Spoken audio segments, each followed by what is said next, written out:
I am the American I am Alpine. the American I am the American Alpine. I am the American I am the American I am the American Alpine Club.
We're Jetpack Stickers, and we're so excited to be the official sticker sponsors of Winterfest 2025. We're more than just a sticker and label company. We're proud to be a part of this community. We're your neighbors, your friends, and a team of sticker fanatics who love to support artists, craft brewers, and outdoor adventurers like you. Check out jetpackstickers.com or swing by our booth today. Let's celebrate the fearless competitors, the adventurous spirit, and the community that keeps us all stuck together.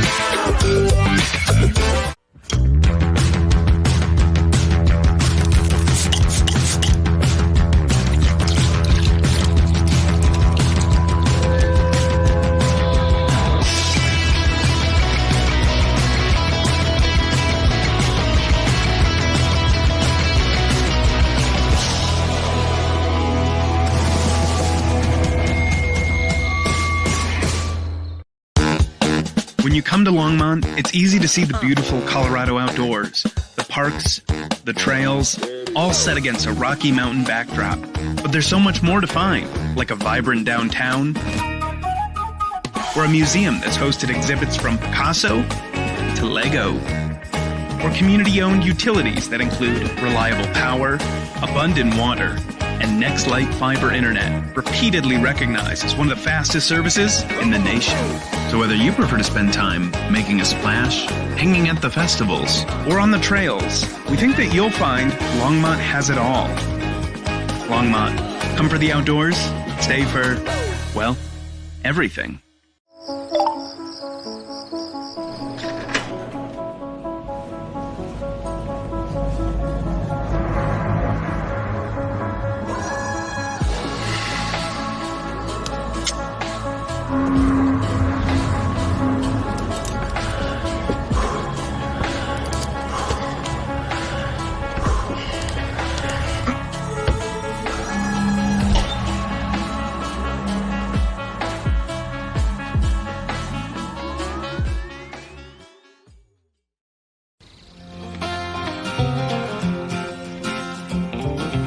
Colorado sun, you keep me warm. You get a little close sometimes, you leave before the storm. I ain't ever built a life all of my own, but I'm glad I found a place I can call home. Ooh, what a sweet little life it is. I ain't ever built a life all of my own, but I'm glad I found a place I can call home. Yeah, I'm glad I found a place I can call home. Yeah, I'm glad I found a place I can call home.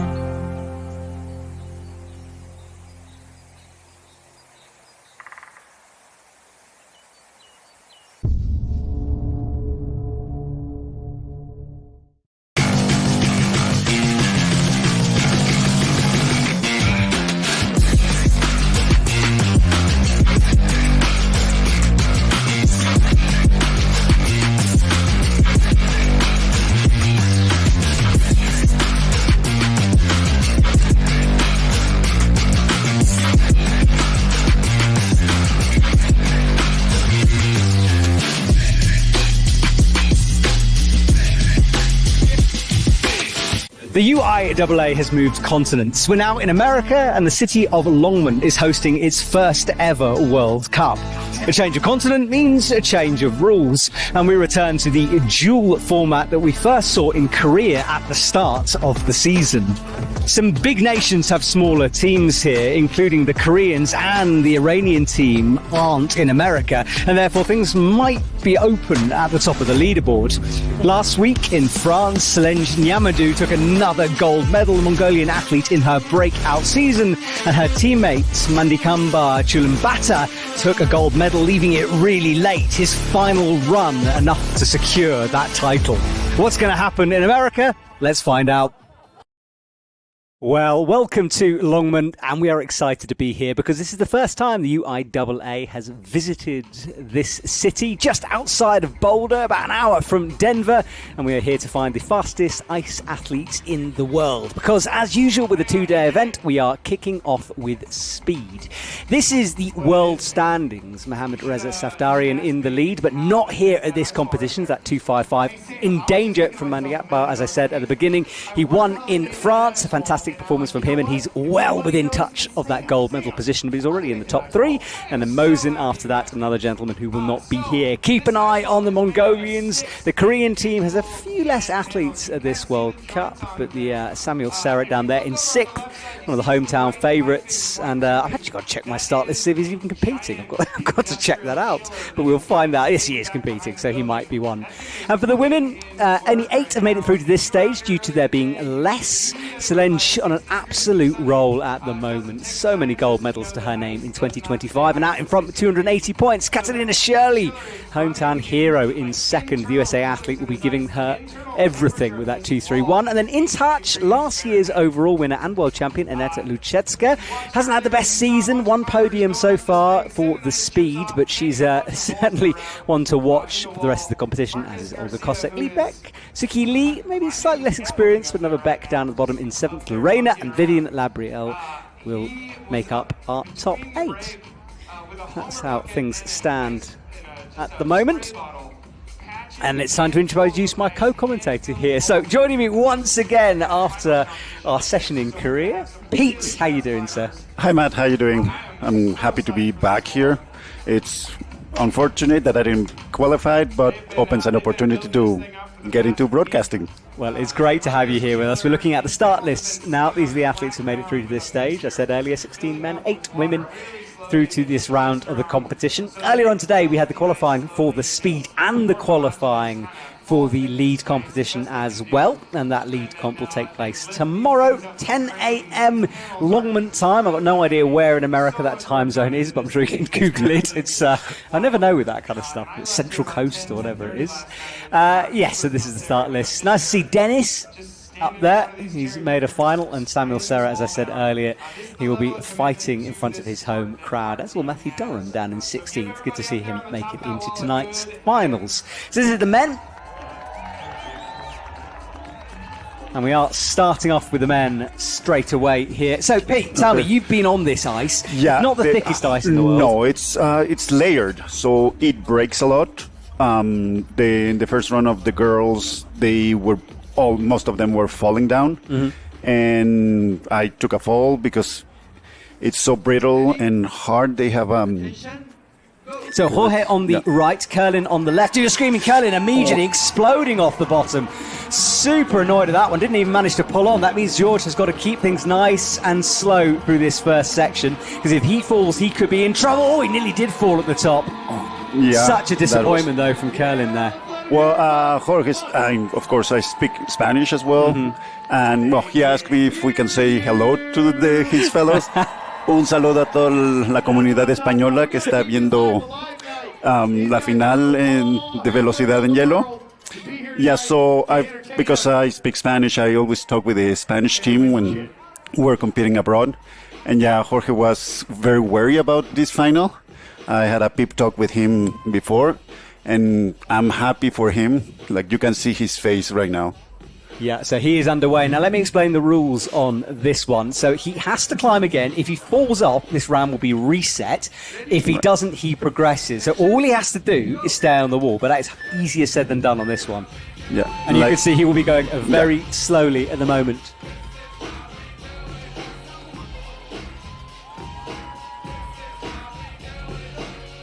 So nice and steady through the middle section of this ice sport. This is, I think, the most nerve-wracking part. Yeah, it's, I don't know if you remember, like last time in Korea, we were talking about strategies, and right now he has no rush, but the clock, he has 1 minute to make it to the top, and that's it. He just made it to the final.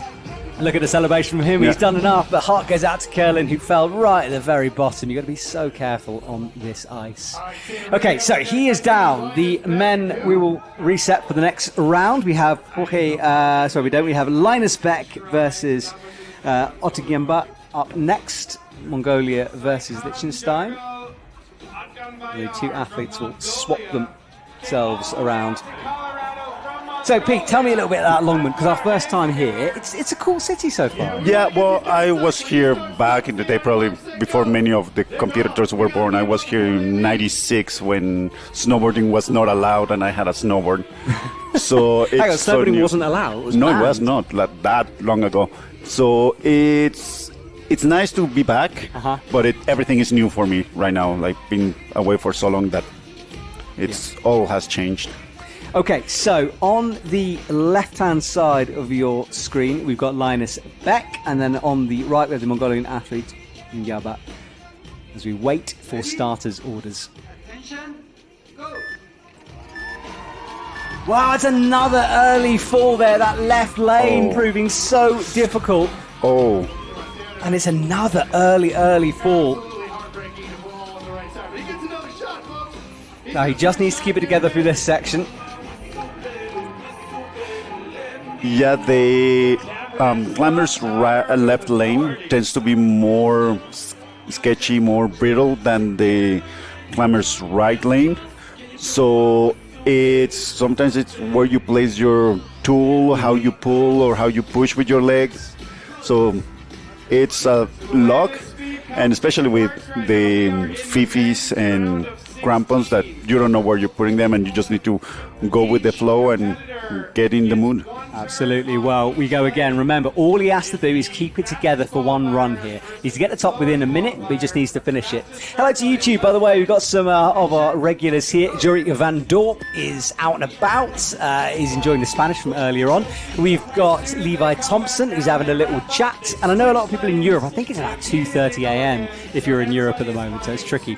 Right, so making his way about halfway through this. Yeah, well, you see him that he's more hesitant on his climb, so you can tell right away that the quality of the ice is not as good as the right-hand lane. And he had a mishap going at the start of the route that if he had fallen, they would have to go again. But he just made it.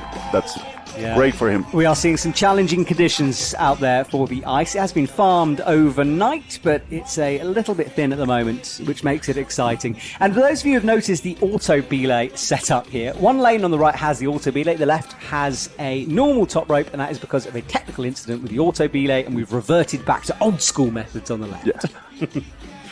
Right, next race. We've got Dokyan Park coming up against... So Dokyan Park on the yes, we've got him now, and then Thomas Gerlin on the right. So we've got USA's first athlete out and about on the ice, and it's a tentative start from both. Yeah, they're both going very well. Oh. Now picking up a little bit of speed on the left, so Thomas is behind at the moment. Can he find something? He might here at the top. It's a close almost. one. That was close. Wow. We'll have to see at the time they started because it showed. They don't. It's not a same start. They're different starts based upon the pad they're stepping on. So 12.60 versus 11.94 the two times. Now this is how it works. So the scores are combined. Whoever gets the fastest time out of the two runs takes victory. If you fall off, you're kicked out. If both of you fall off, we start again. That's the basics of duel. Obviously, it gets a little bit more nuanced along the way, but that's the principle anyway. Okay, so Jory is asking, are they in isolation beforehand? Can they see the left lane? They are in the climbing wall. It's not really an isolation, but they are inside. But I would imagine the feedback will be given here. So they're underway again, absolutely neck and neck through the bottom. Thomas has got to be careful with the rope. Oh, yeah. That's where I was looking. It's like, that's... Oh, big slips back and forth all over the place. Oh, and a huge park for Dokyan Park, but he caught himself. Yeah. But I don't think know he if that fell will off count. there. Yes. I saw in the qualifiers, I saw a lot of climbers coming off, and just as they were coming down, put the Fifi on the ice. Yeah. And they kept going, but I don't think they qualified. Well, I think that score is showing a fall at them. No, it's not. So that's showing 18.7. I mean, I think he is... so we've got Thomas Gerlin winning that by, very close, just about a second there. And I think that is correct, because I'm pretty sure that Park took a fall there on that one. From my view, anyway. Seemed like he lost all points of contact, but I may be wrong. Okay, so next up, Eric Gomez on the left-hand side, right-hand side of your screen. And then Andreas Gantner, who did really well. Oh, and another big fall. I think he did save that one, though. Yeah. And a fall, he has fallen. Fall. Surely he's fallen. Yeah, so he's done. And there is some obvious disappointment with the ice here on offer. The athletes trying their best, but it doesn't make for easy running for them. Yeah, that's so unfortunate, because you're going, then you fall, and you just want to grab again. Yeah. Yeah, not great. Well, the athletes are all at least up against the same set of ice. Yeah. That's good. But it's going to make for a very unpredictable finals here.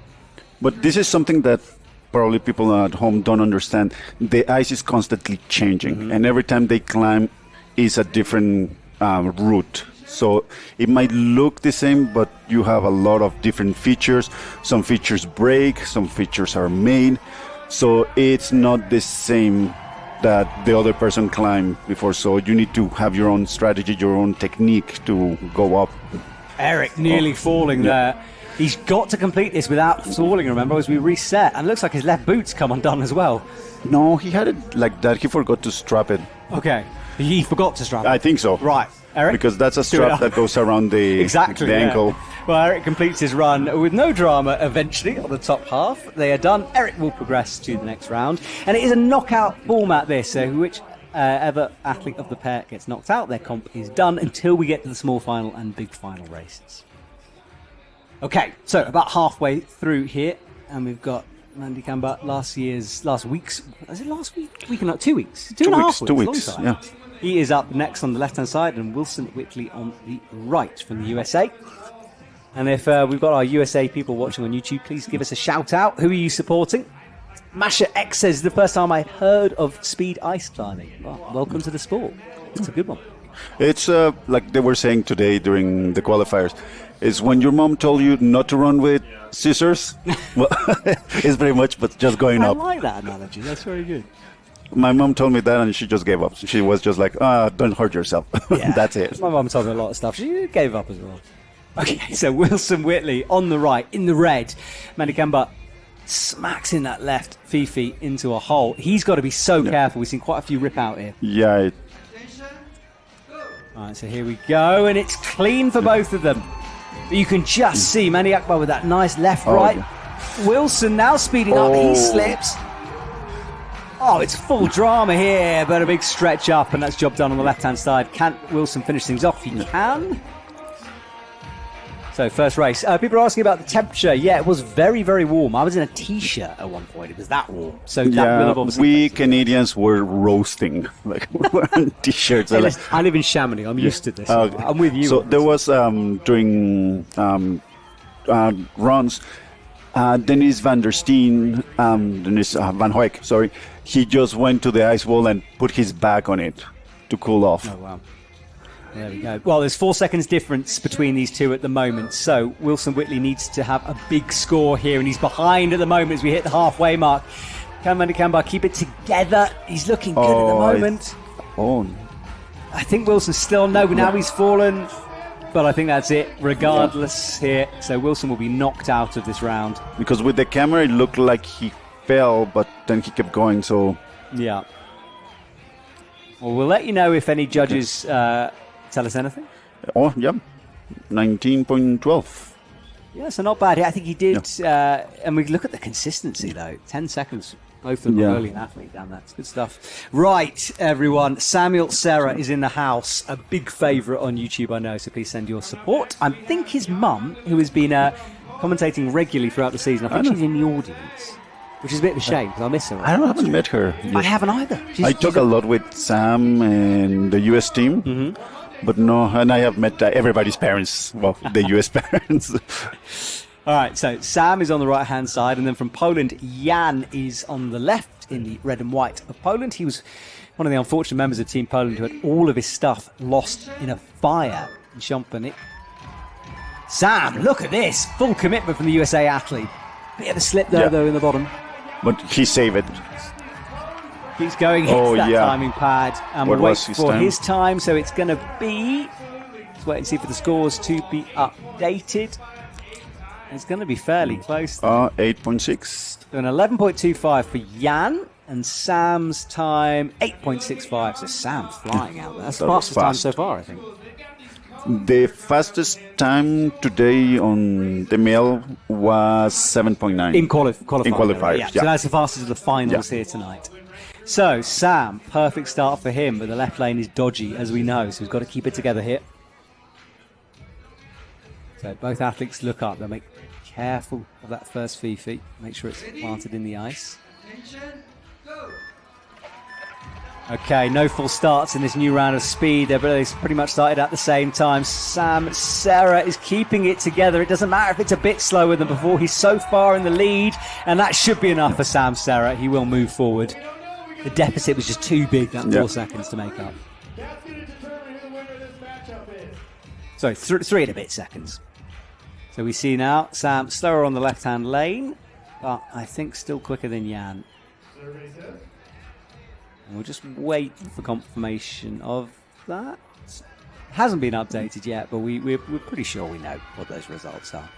Okay, next round then. We've got Dennis on the left-hand side, Dennis van Hoyk, and Dominic Gonzalez, pardon, on the right-hand side of your screen. So another USA athlete. I'm sorry? Another USA athlete. Oh, yeah, they're...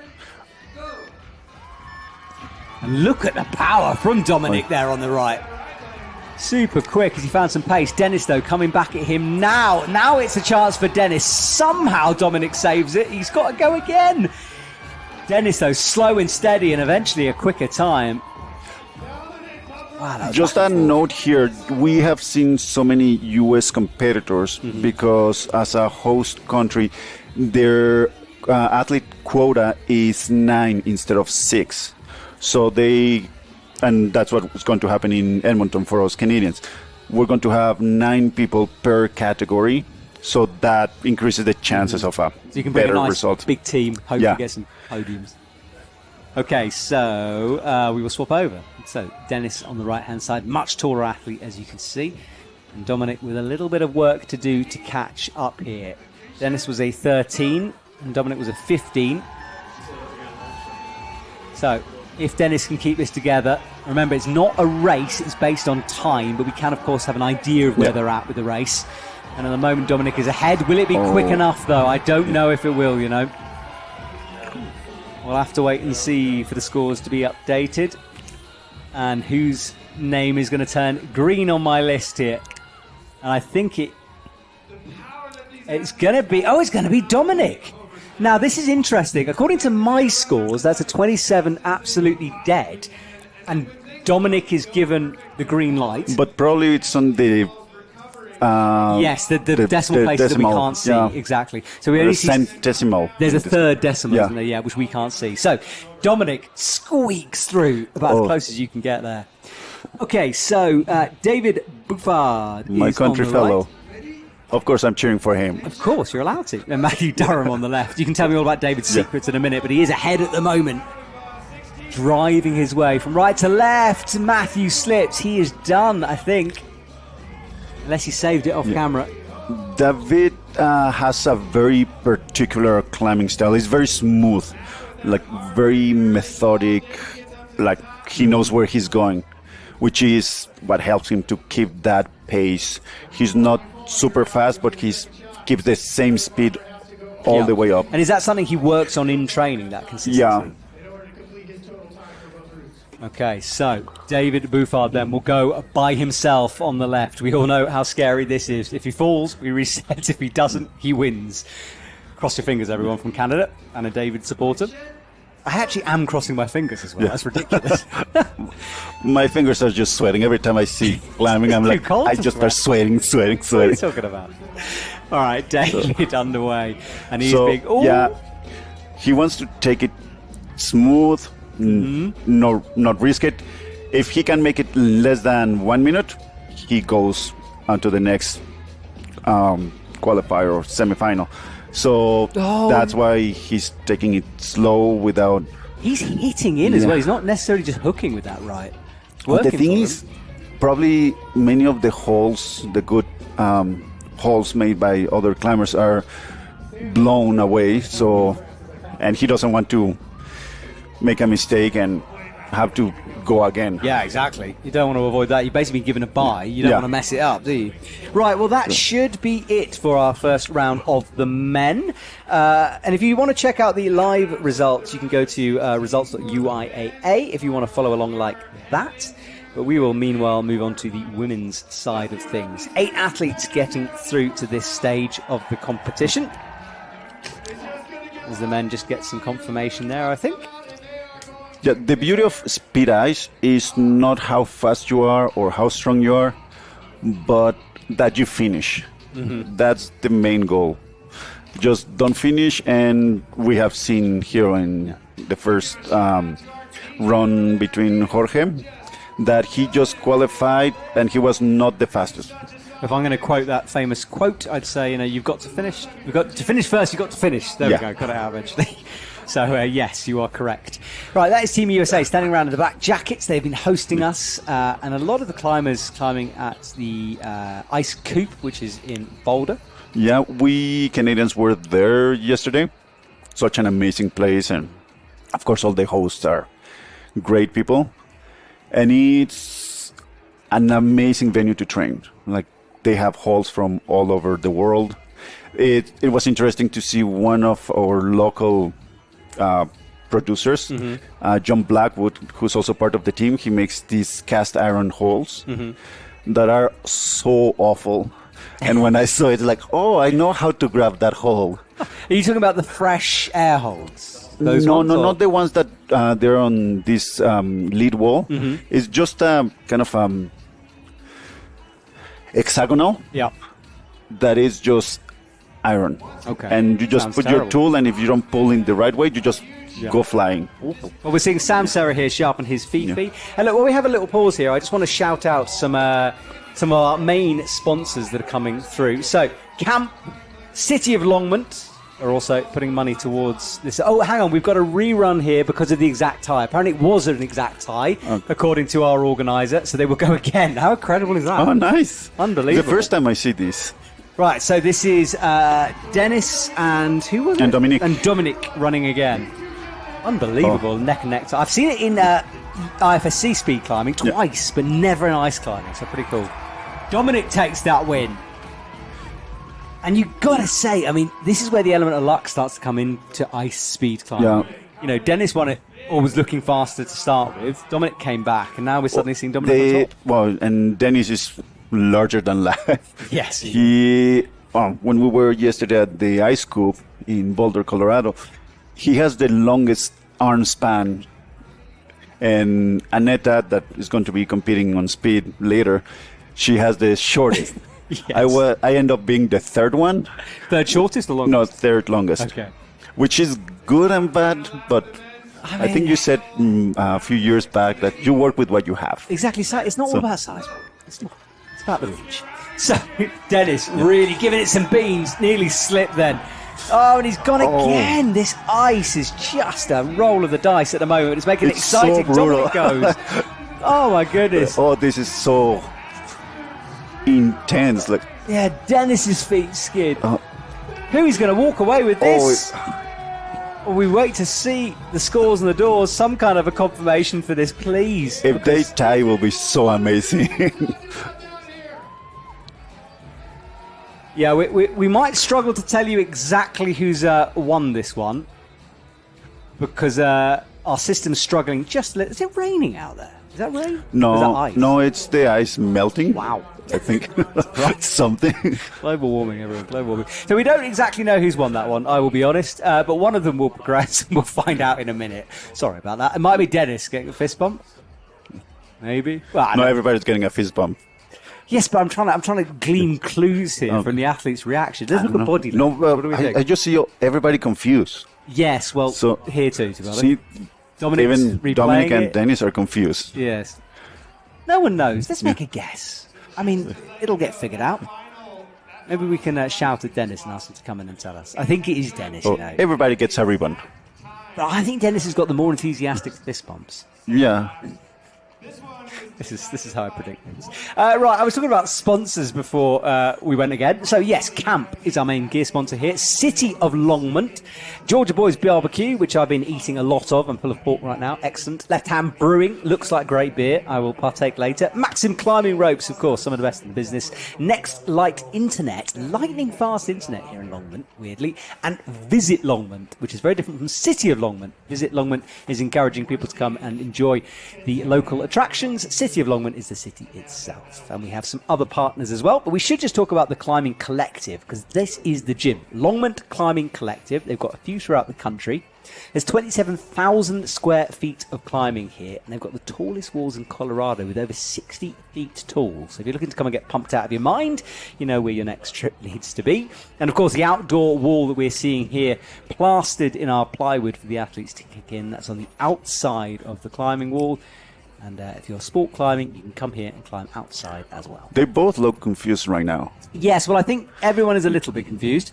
I'm not entirely sure what is going on, but we will, I think, at least the athletes are as confused as we are. Yeah. Which makes a difference. Well, Usually it's just us. it makes me feel good. Yes, a little Nobody has a clue on what's happening. No. So I'm not sure if this is a timing error or quite what is going on here, but it looks like Dennis is shaking his head, so maybe he hasn't made it. So Dominic with a smile on his face. Oh, things change. It looks like Dominic has made it through. Oh, yeah.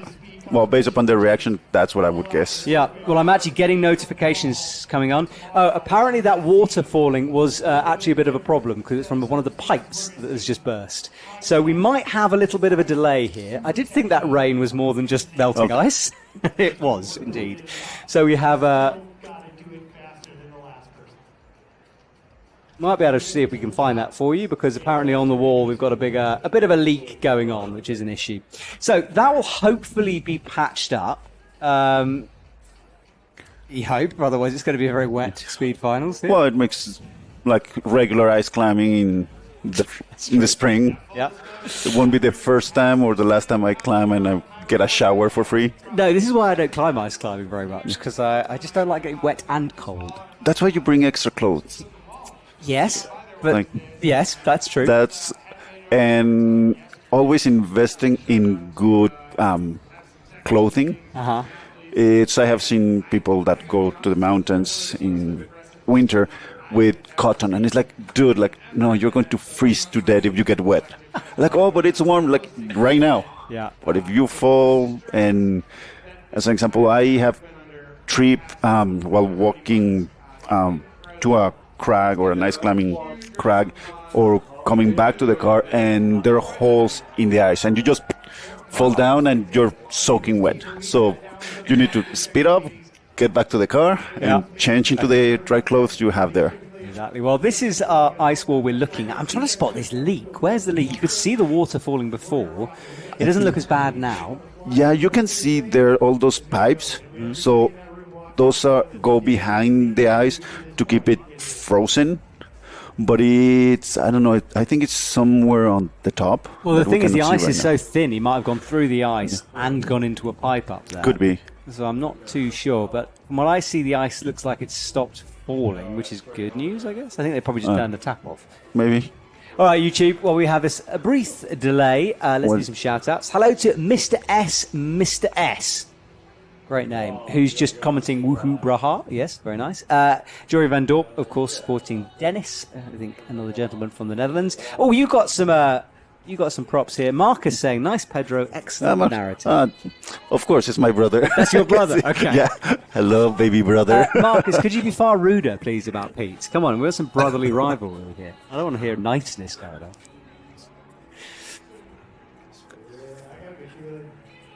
So I think what we are going to do here, because not a lot of action is hitting right now, we'll leave you in a second with some words from our sponsors. And do thank you to our sponsors because they make it worthwhile. So let's hear from our sponsors while we repair our ice wall. I am the American Alpine. I am the American Alpine Club.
Colorado sun, you keep me warm.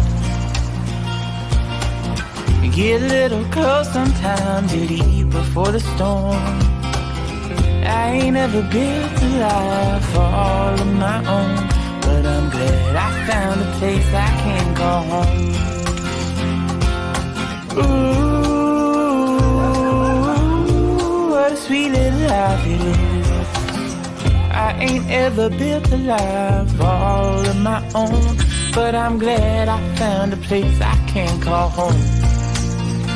Yeah, I'm glad I found a place I can call home. Yeah, I'm glad I found a place I can call home.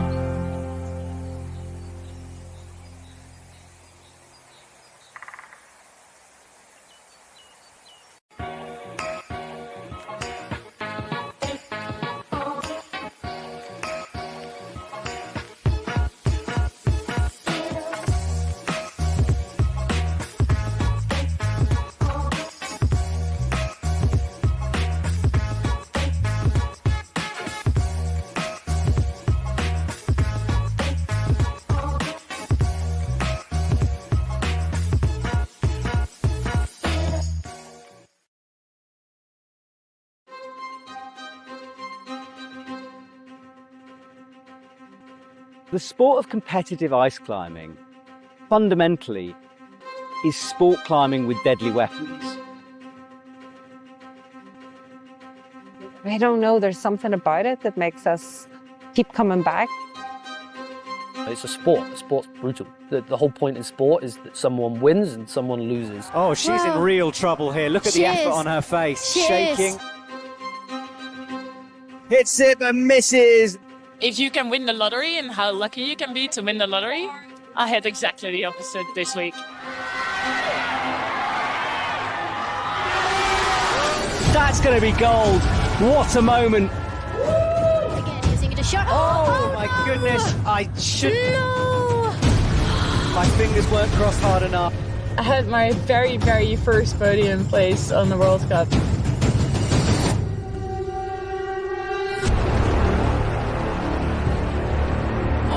Can she keep it together? Surely not. Oh my God, my shoulders hurt. I know. This could be a top. It should be a top. Yeah. And it's going to be. It's the first stop of the evening. Marianne, I'd love to see her win a World Cup. She's got to at some point.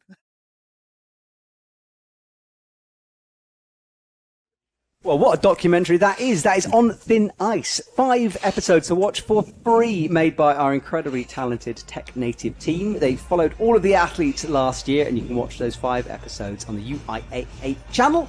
I think there might be a link down below even, but do go and check that out. Right, now if you've just joined us, let me give you an update of what's going on. We are through the first round of the men's speed climbing. We're waiting for the women's, but one of the men managed to go through the ice and put a hole in one of the pipes. We saw water spraying everywhere, so currently our team, somewhere in the darkness, is trying to fix that problem. My name is Matt. I'm joined by Pete. Pete, an unpredictable first round so far. Yeah, it has been, I don't know how to describe it. It's just anxiety plus anxiety. Favorites falling down, unexpected ties. I have never seen it before, and they had to go again. Ice quality is very sketchy, like very moody. So it's not for my fellow ice climbers, this is not the same as your regular waterfall ice. This is farm, and this is created for that. And in this case, it has been frozen in layers. So if you hit an external layer, it breaks. So it's not like in a waterfall ice, as an example, in my home area, the Rockies, the Canadian Rockies, that it bonds over and over. This is layers, that layer over a top layer, and so on. Yeah. So, and it's not thick like your regular ice outdoors. So this is probably in inches, could be like 12, probably 5 to 6 inches. In centimeters, around 12 to 14. So the fifis, the ice axes we use for speed, are super sharp.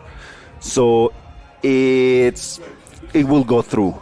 So if you have all the hoses and pipes behind it, the likelihood of hitting one of those ones is high. Yeah. So, and what's happened here, Pete, is I've just got some messages through. So the problem is because the water's been hit, it's not just water. So there's kind of chemicals in there to make the water freeze, and that is the problem. And as you can see, what's going to happen is they're going to wash the walls. So spray it down with water, rinse all of those nasty toxins off, hopefully not into the ground. I would imagine onto some kind of catching system down below. So that does mean we're going to have a delay, ladies and gentlemen, as you can imagine. So what we'll do is we'll play you some more of our sponsors' adverts here. You guys kick back. Make sure you keep the volume on so you can hear my wonderful voice telling you when we're about to begin. And we will hopefully be back with you very soon. Thank you for your patience, everyone.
We're Jetpack Stickers, and we're so excited to be the official sticker sponsors of Winterfest 2025. We're more than just a sticker and label company.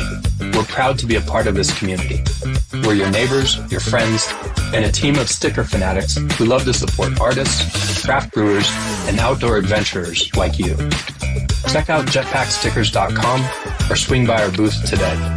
Let's celebrate the fearless competitors, the adventurous spirit, and the community that keeps us all stuck together.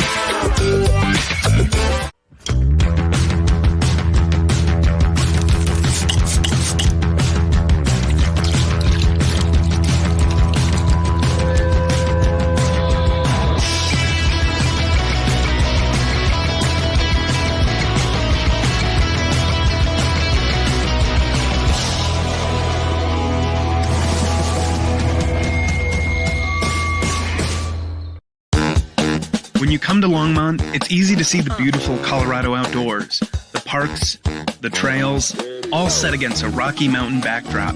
But there's so much more to find, like a vibrant downtown, or a museum that's hosted exhibits from Picasso to Lego, or community-owned utilities that include reliable power, abundant water, and Next Light Fiber Internet, repeatedly recognized as one of the fastest services in the nation. So whether you prefer to spend time making a splash, hanging at the festivals, or on the trails, we think that you'll find Longmont has it all. Longmont, come for the outdoors, stay for, well, everything.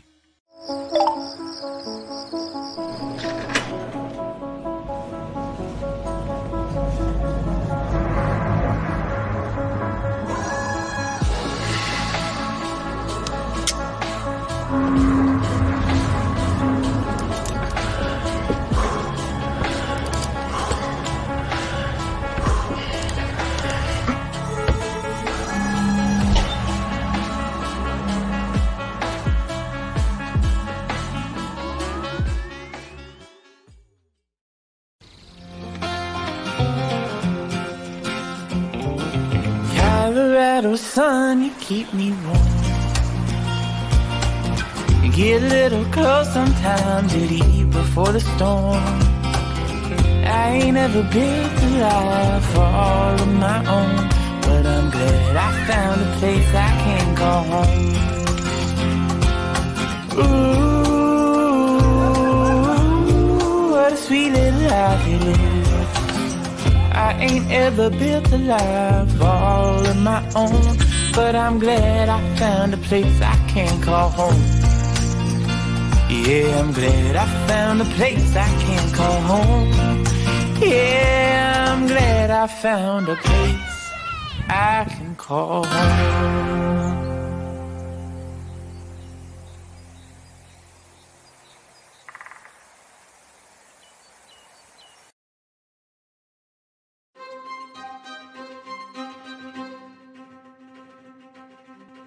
The sport of competitive ice climbing, fundamentally, is sport climbing with deadly weapons.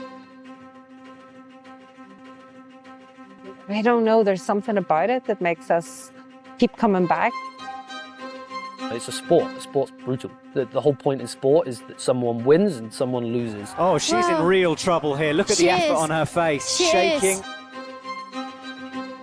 Hits it and misses. If you can win the lottery and how lucky you can be to win the lottery, I had exactly the opposite this week. That's going to be gold. What a moment. Again, using it a shot. Oh my goodness. I should. No! My fingers weren't crossed hard enough. I had my very, very first podium place on the World Cup.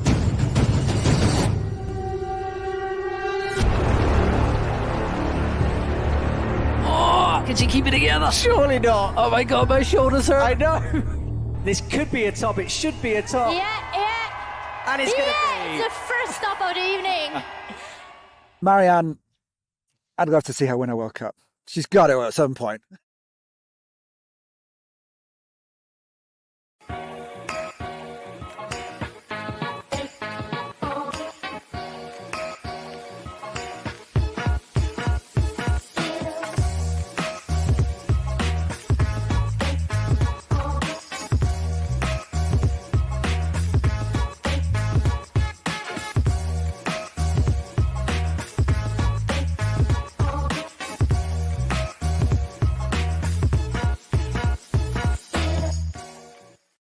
everyone. We are in Longmont. We are watching ice climbing. We do have a slight technical incident. So the wall was a bit damaged earlier on by one of our athletes who managed to put a fifi through a pipe. It's not just water. There's some pretty nasty cooling substances in there. So that's all got to be cleaned up and sorted. And then we will get back underway, presumably starting with the first round of the women, the 8 athletes who have made it through. So here's what you need to do. Keep the volume on in the background. I'm going to be quiet because you don't want to hear my voice talking about a blue climbing wall. And when we're back on, I will say hello again and you can keep watching. Please don't go anywhere. Use this time to have a little chat on the chat. Ask any questions you might have, anything at all, and we can try to answer them for you. So we will return when this technical incident is sorted out, and we appreciate your patience.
Well, everyone, thank you for your patience, and I'm afraid I'm going to have to ask you to be patient for a little while longer.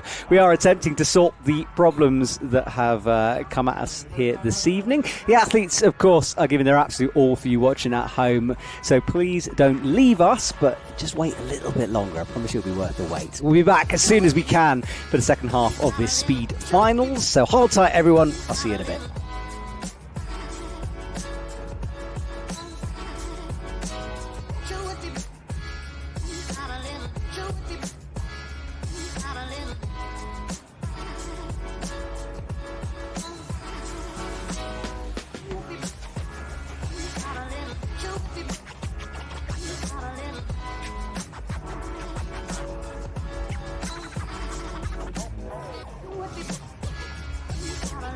Trophy.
This tube work on the left, this big orange pipe that's covered in ice. It's going to be inflated above the ice. That is totally natural. It's just sailing on the outside of the pipe. They are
One more time. I want everybody to look to the person to the left of them, to the right of them. Everybody to each other. That's crowd. Someone coming out.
Yeah, I'm pretty good. My legs are a little chilly, but like I kind of expected that.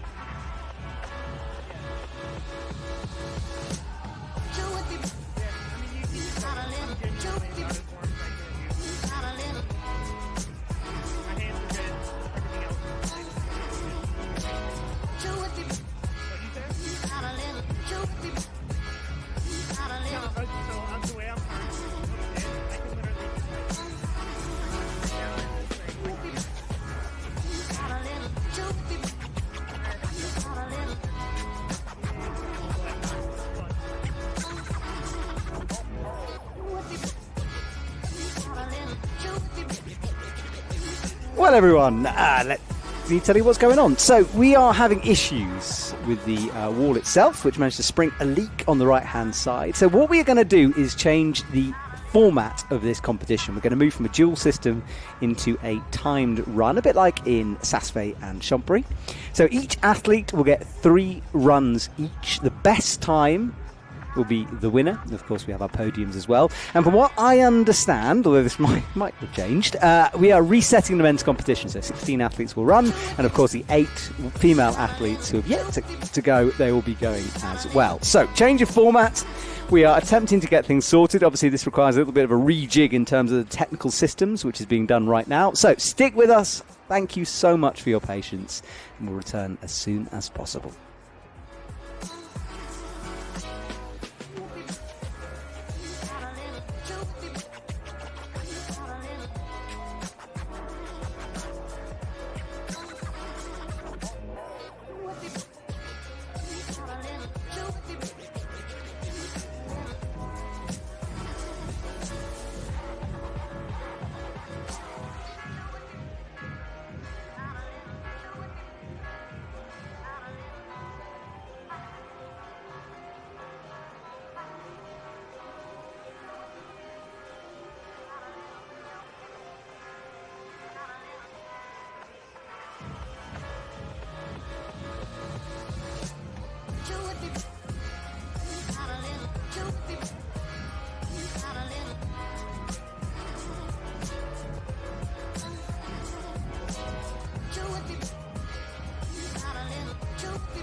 Well, everyone, we are apparently a couple of minutes away from getting started, so thank you so much for your patience once again. If you missed me the first time, let me just explain what is going on. Because of a technical incident on the wall itself, one of the pipes was hit and leaked.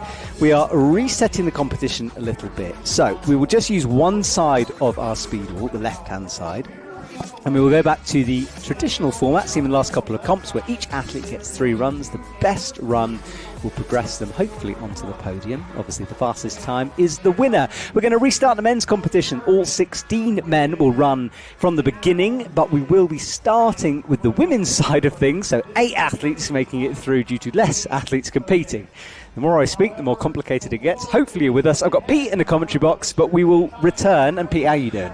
Hi, how you doing? It has been a nerve-wracking situation with the coolant glycol that it could pose harm to the climbers, but yeah, and we hope that's not going to happen, which is why we're avoiding this situation. That's why we're doing this. Exactly, but those pipes being burst, not a great situation for the athletes. So we'll reset in a couple of minutes. Keep us on in the background. You can enjoy this rather lovely view of the lights on the wall, and we will return as soon as possible.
Get this started here. We're going to start on the left-hand side.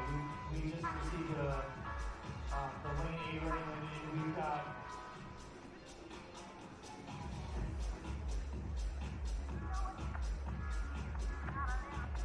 Vivian Gilray going first. Out of speed, represents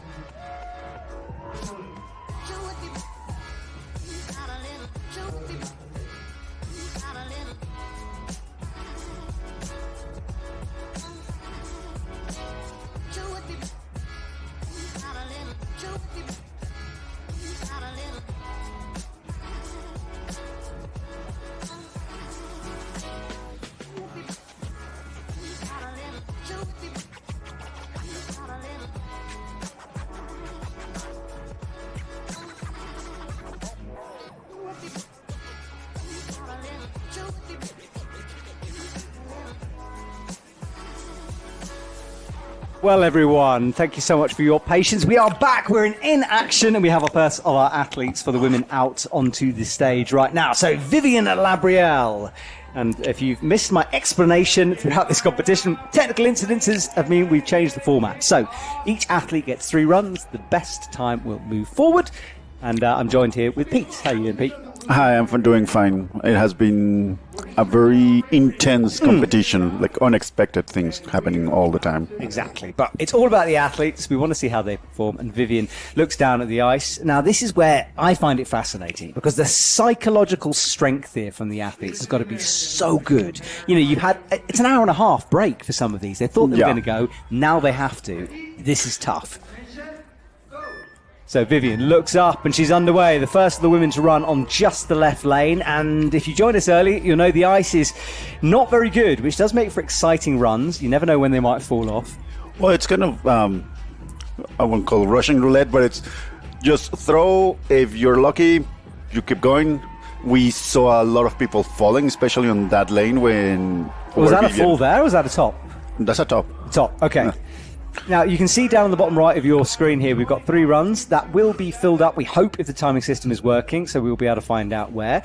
Each athlete will do their run. They will then go to the back of the queue, and the next athlete who has qualified, and we can see a 20.23 for Vivian Labrielle. We don't really know what that means, but I think there's faster times to be had. Yeah, well, you never know. No. Like, it could be the fastest, depending on the quality of the ice.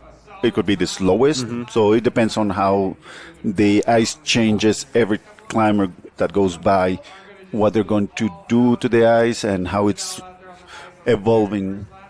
Yeah, exactly. And I love this format because one of the things that is interesting is how we see this ebb and fall of the time. And, you know, in the last competition, the male winner won up literally his last run, having fallen off twice. So anything can happen in this.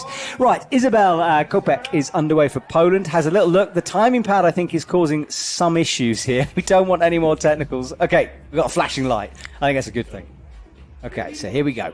Waiting for starters' orders now. So she's underway. No full starts, of course. You can start at any point once they say go. You have to be off the ground within 5 seconds. And Isabel here, slow and steady on her run, which I think might be the tactic. Yeah. Slow and steady wins the race. Except we say this, but I know the backup plan. And the backup plan, I'll tell you in a minute. Because right now Isabel is nearing the top of her run. Big hole for the right. Here, go! That left pop, though, for a second. Buries it deep, wiggles the right out, slaps it. Let me explain the backup plan, because that was very cryptic of me. If the ice goes completely to pieces and doesn't work, they will just be taking the first runs or the second runs fastest time. So actually, part of their mentality, I would imagine, would be to go fast. Well, it's just stress all the time. Like, uncertainty. Do your best every time without the knowledge if you will have another chance. So do you want to fall? Do you want to go fast? Oh, it's a lot, isn't it? It's a lot to take. Right, Lorena Beck from Liechtenstein, eyes up the wall. She is no stranger to finals, this lady. Very experienced, can dig deep when she needs to. And she will get herself established on the left lane here. So the crowd who have been patiently waiting are all watching. And we're underway, so the time starts ticking. We know she's got to beat 20 seconds from Vivian Labrielle. Big slip with that left hand. And you can see a completely different style suddenly from the dual comp where they were really going for it. This is, you just want to get a run in at the moment. And you can see how bad the ice is. She's having to fully pick in. This is a slow time from Lorena Beck.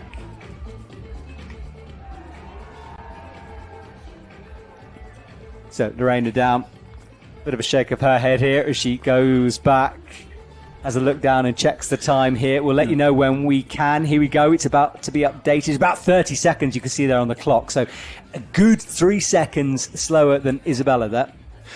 Yeah, for those that saw the male going on once against the other, the right lane was the fastest compared to the left one. Good point. And right now they're all climbing the left lane, which is the slowest one. It's hard to explain it if you don't climb. Yeah, well, the ice just changes between lanes. It's not identical, is it? No, so that's not at all. All right, Bayarama is underway from Team Mongolia. And even them who have real ice they train on, she's still struggling with this as well.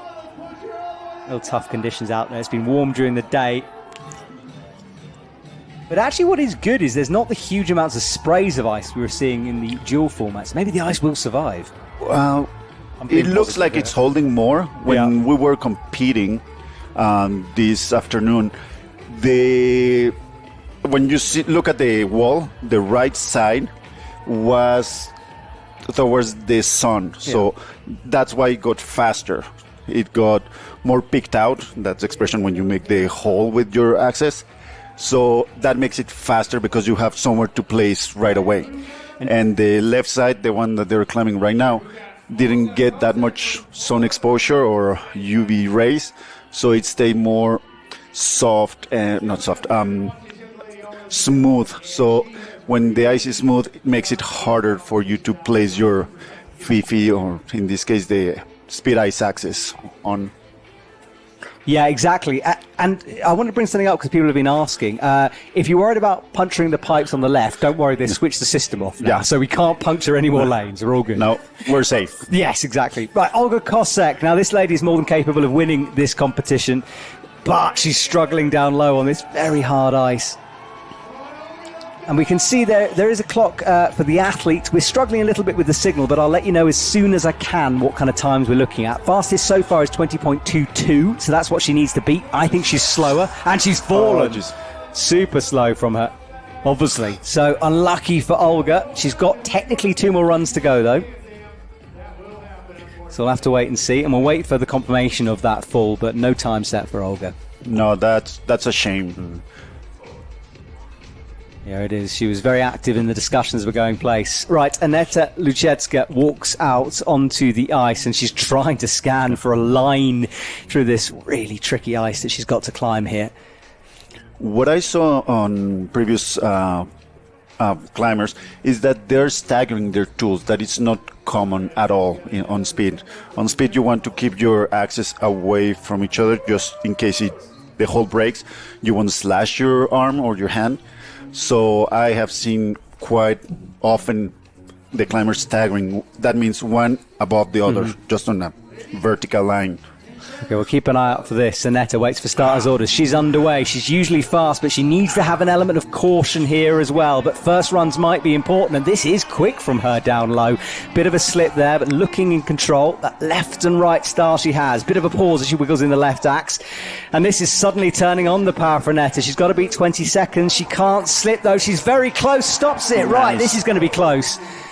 Aneta looks down, the crowd responds. She's trying to see the clock. I can't see one. We'll go past one in a second. 20.292, which is slightly slower. Should be second place, and it is. So Vivian just slightly out in front at the moment. That was a good time from Livian. Livian? Just combining people's names now. From Vivian earlier on. And Aneta was close, but fractionally outside. But both of those athletes, Vivian and Aneta, 7 seconds ahead of the competition. Okay, now this lady, Solange, she is the one everyone is talking about in the women's comp. Multiple gold medals this year, including the most recent competition. She's very unassuming, but boy, is she fast out there on the ice. So, she's underway. And this is a good opening section for her, and she's just so smooth. That's super climbs. smooth. It's like she doesn't care. Look how bad the ice is. You can see the holes developing on the left. She's caught one of those holes. I think the honeycomb saved her, but that might have cost her a little bit of time here. Is struggling, stops the clock. Keep an eye on the left-hand side. There's some big holes in that ice developing now.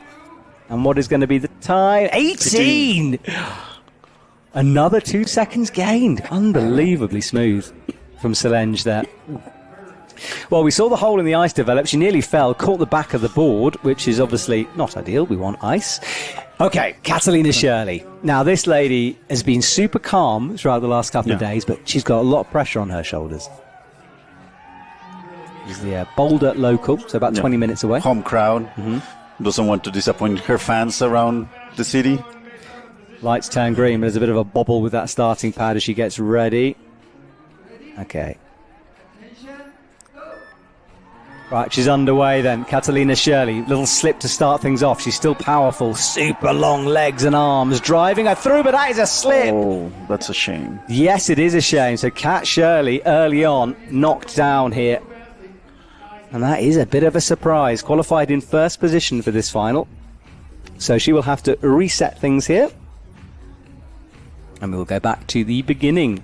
And our current winning athlete, Vivian Labrielle. So not winning, second place after Solange's amazing run. 18 seconds is quick. So here we go. Vivian Labrielle sets a blistering first run that stayed in the top block for quite a while till she was pushed down to second now. She needs to beat 20.22 for her own score. She needs to get 18.10 or less for the lead here. This is a good one from Vivian. Starting to find the holes now that's in the ice. That's the nasty one on the left. Up dead centre of this ice fast. wall. Nice. Stops it. What's it going to be? Play the guessing game. She's smiling. She thinks it's quick. Let's have a look at the clock as we come down on the left here. And it is a 15.182.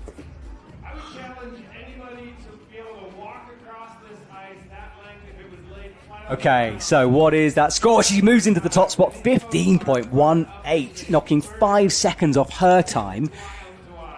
I tell you what, it doesn't matter of the dramas of speed. It's still exciting, isn't it? Oh, it is. Especially in this setup, you see how people or how the climbers improve and move on the result. Yeah, exactly. All right, so Isabella now. This is not the best start for her as that time starts ticking away. It's not going to be the 15. She's almost got that time already. She needs to beat her previous time, which was 27 seconds. So really some work to do from Isabella here. Yeah, she's struggling with her feet. Oh, slips. How is that not a fall? Well, I have seen falls that they just drag the Fifi down and it stops and they're still going. Yeah, unbelievable, isn't it? All right, it's going to stop the clock. I don't think that's faster. We'll have to wait and see. She'll go past the clock in a sec. And let's have a look now.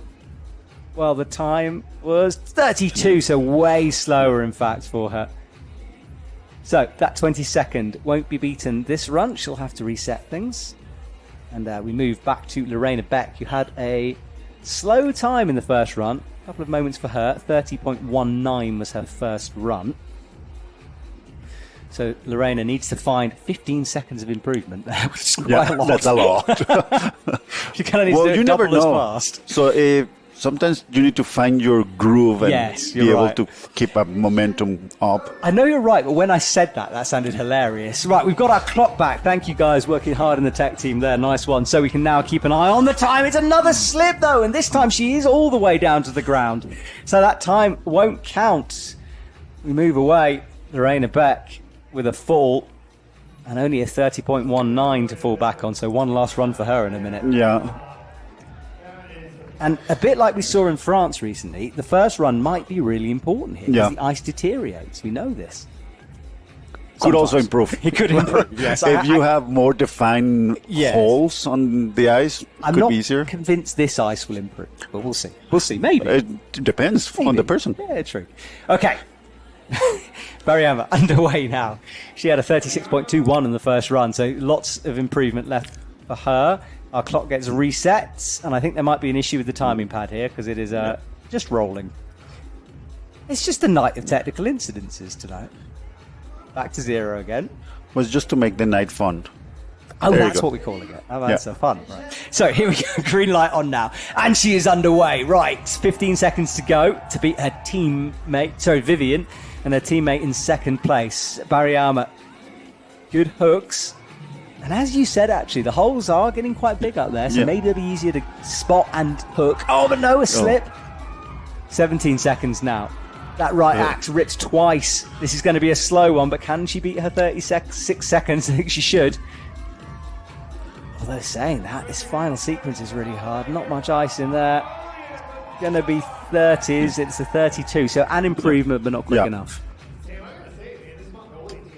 Well, she was struggling a lot with her right Fifi or her right tool. So probably the right side of the route is more brittle than the left one. But as we have mentioned, it changes constantly. So the route that the person before me climbed is not the one I'm going to climb. Yep.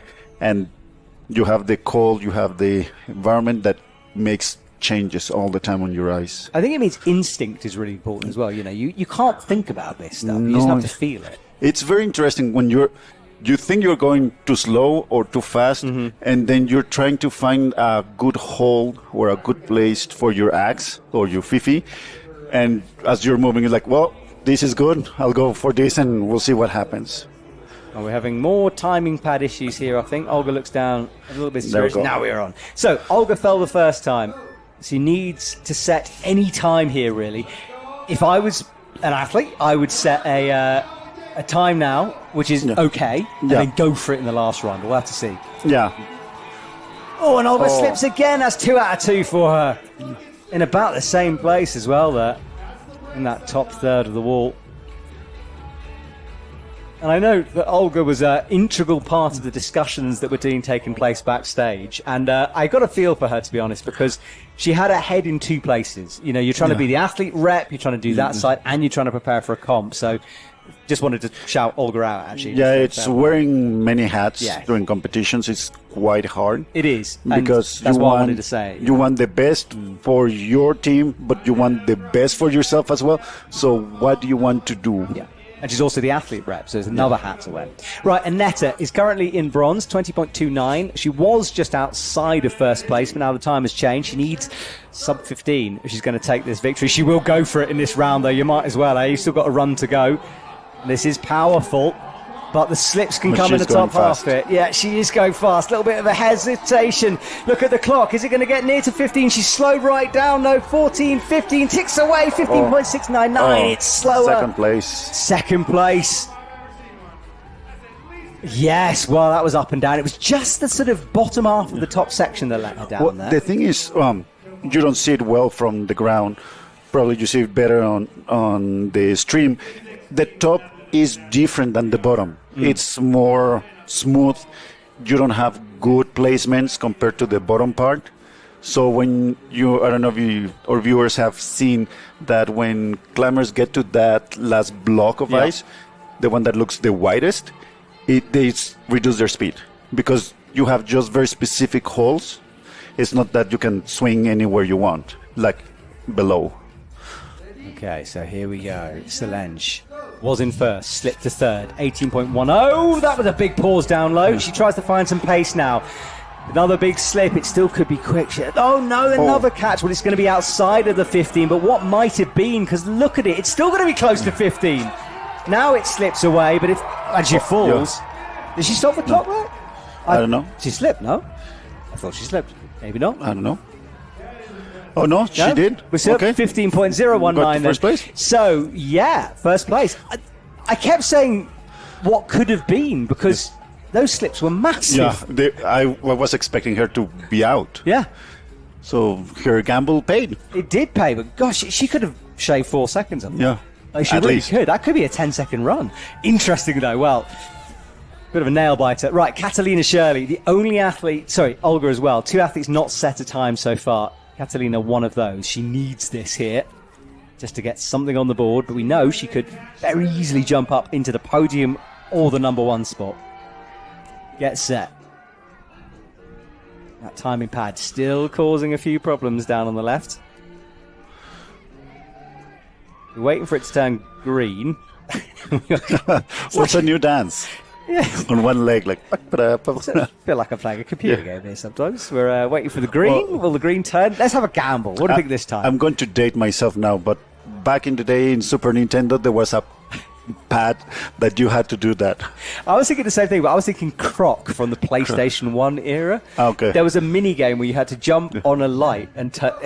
Anyway, I'm going to stop there. Cat is underway. 15 seconds to beat. That time starts going. What's it going to be? It's nice and steady from her at the moment. We're going to have to wait and see for the timing here. It hits the big pocket on the right-hand side. Oh, that was super fast and smooth. 13. Well, I said she has the potential to jump up. She just has done that, knocking 2 seconds off Solange's time, which means Catalina Shirley moves into the number 1 spot. But I still think Solange's time would have been faster if she hadn't had those slips. But as we have mentioned, it's not who's the fastest, but who finishes first. But it means a nail-biting last round here for everyone because everyone's in touch. So let's reset. Vivian Labrielle sitting in third currently, 15.18, just outside of Annetta, who's down in fourth. But she's very close to Solange in second. Kat Shirley now with some space between her with 13.64, which could be the winning time. So here we go. Will the ice have changed between runs? Has Vivian managed to recover things? So she approaches the wall, staying calm. Crowd on the right gather as darkness has fallen on our climbing wall stadium here tonight. All right, Vivian underway then. The time gets going. It's a big slip from the Swiss athlete, and that means her night comes to an end. So she's in a very nerve-wracking third place here. She can't do anything about it from now on. When you're in these situations, you want to cheer for the other athletes, but secretly you're wishing them to not do as well. So it's kind of like a very conflicting feeling. Absolutely, yes. Okay, so Isabel now. She hasn't had the greatest of runs so far. 27 and then a 32 in her second run. She's sitting in fifth. Work to do. She's got to find about 7 seconds off that first time if she's wanting to get anywhere near the fourth position, and a big slip already. She's in some trouble here. I do think the ice might have turned a corner here a little bit. She looked down then, I'm not sure why. Slips. I think this ice might have gone the other way currently. Maybe. We'll see. All right, so she will say goodbye. Her 3 runs done. Too close to 30, and then a fall in the last one. She's in 5th place at the moment. Right, Lorena Beck has also had a bit of a nightmare so far. 30.19 was her first. Second one was a fall.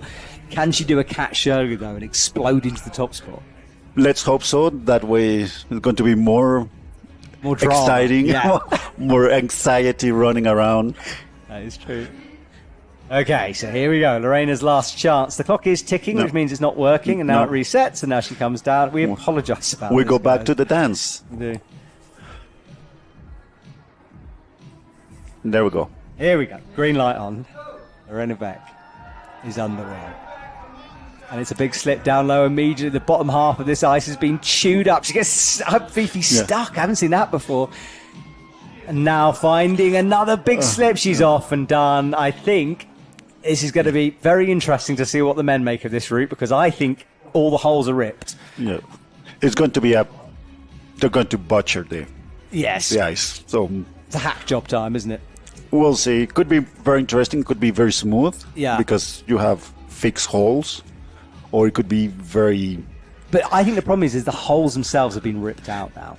In the bottom half. In this bottom third. We've had 3 fall now. Okay. Sorry, 3 fall in a row. So, Mariama, can she turn the corner? She's in the 30s so far. She needs a huge improvement on her time. And you can just see, this is the problem. Feet have gone, arms have gone, you're creating new holds, you're trying to hook ledges up there. And that left leg is skittering around on the ice. She hasn't found the rhythm yet. And this is going to be another slow time for her. But it's not all about her as an athlete. So this is a lot about the ice down low here. Well, on speed ice, like I mentioned, it doesn't matter how good you are. It depends on the ice. And the ice is so temperamental. So if it's not the right condition for you, you can try and do nothing. Yep. Well, this is going to be a very slow time. The slowest of the night. She might come close to that minute mark. In fact, the ice just not allowing her to find the pace. It's so wet at the top as well. I think she might... Stops the clock at 54. That's a good fight, I tell you. That was a very good fight. Yeah. And I just want to say, look, the organisers here have been running a wonderful comp. Yeah. No one is saying it's anyone's fault the ice has gone. The weather conditions here have been unreal. I mean, today I was in a T-shirt. Yeah. The first night I was freezing cold. Yeah, it was quite cold. It's been an extreme temperature change for everyone to try to deal with. So it's just, things have happened. But it doesn't matter. We're here doing this comp. And Olga now needs to set a time. 2 falls in a row. So can she get a time on the board here with this third run? Looks up, concentration on her face. Time is underway. She will go slow and steady here, and you don't blame her, do you? But this is her tactic. We've seen it in so many she's World going Cups. very smooth right now. Yeah. And it's fast. Look at the clock. She's almost at the top, near the 15-second mark. This is going to be a huge improvement. Where's it going to be? 16 seconds, coming up to 20 seconds now.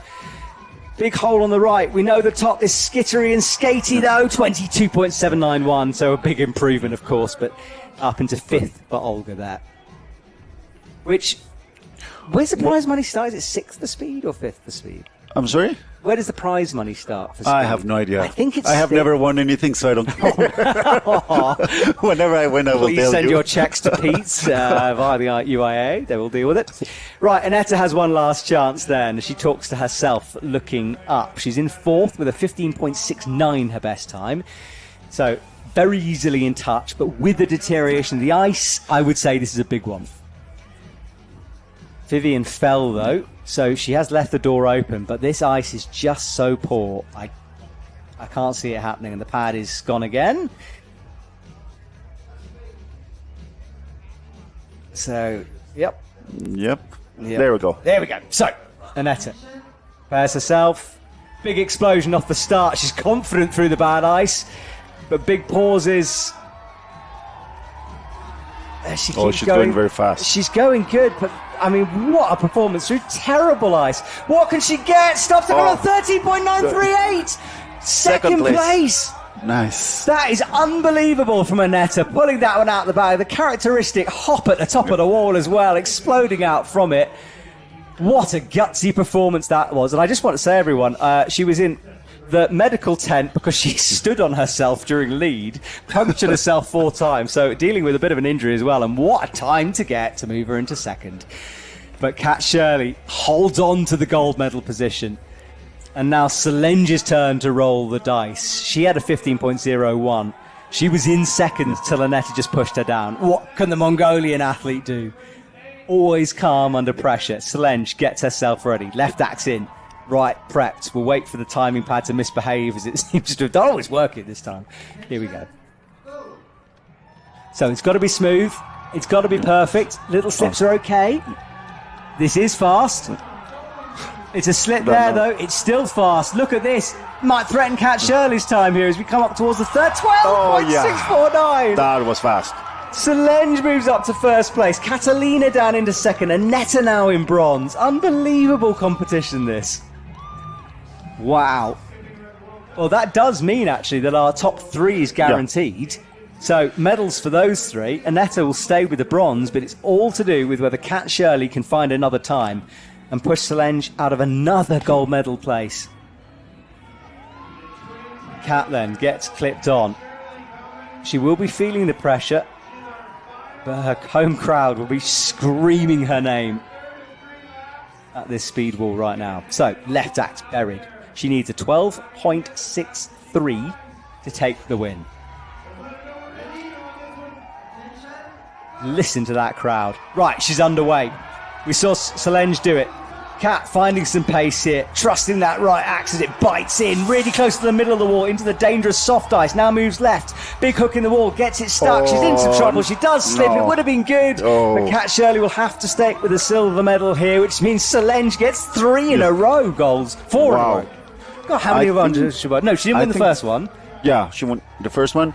Not the first one, Kat won the first one. Yeah, then there will be the third in a row. Yeah, third in a row. Yeah. So the triple for Solenge and Yamadou as we did our maths there. Annetta gets a bronze medal. She's happy. And Kat a silver for her fantastic performance from our athletes. Oh, wow. Solenge. I just can't believe that lady. Unbelievable stuff. The Mongolians just do speed. And they do a lot of speed. So it's just getting into the rhythm, the flow, which when you see it on the wall, you're like, oh, it's not that hard. Try to coordinate, and on top of that, don't stop yourself. So it's an art, but you need to be strong at the same time. So it's very hard to define and coordinate your body to push with your legs. You don't swing like you're on ice climbing to get purchase on the ice. You just place, scratch down, and keep pushing with your legs. So it's a very hard maneuvering around coordination. So it's not simple. Exactly, and if you dedicate yourself to it, you do get better. That's why we have these specialists. Right, guys, just to clarify a few things, because we've got a bit of comments coming on this. There is a left route and a right route, usually. The right route got damaged earlier on. Some of the chemicals that were behind the wall got punctured. We can't run on that wall, so everyone is having to go on the left-hand side. We know that's not ideal, but it's the best solution given the circumstances. You will notice the ice deteriorate. It was thin at the first place because of the weather conditions and various other factors. It's not going to improve, but it does mean that we're having some exciting races here. And, everyone is in the same boat. Whether we like the ice or not, it's there, it's to be climbed. The men are up next, 16 of them. So if, again, you watched earlier on, ignore all of that. Forget that hour and a half happened to your life. We're resetting the men's competition. Everyone is back in and they all get another chance. Well, if you see it as your back of investment, you're getting more climbs for the same price, which is good. And as an example, right now we see on the screen Jorge. He's from Spain. He always tells me to say in Spanish to this Spanish community, saludos a España, que esperemos que estén viendo y disfrutando la transmisión. Yeah, I really hope you're not swearing here. No, I'm not swearing. You could really get me in a lot of trouble. Well, the thing is, I speak several languages, so depending which team I switch languages, so it's either Spanish, French, German, and English, of course. So I just chat around with everybody. Brilliant. All right, well, next round, we restart things for the men's competition. And we have Jorge coming up first here. So, gentlemen, you were talking a lot about, and he is underway. Oh, he's going smooth and fast. Yeah, this is good from him. Fast progress through. He's going to stop the clock. 10 seconds. 10 seconds.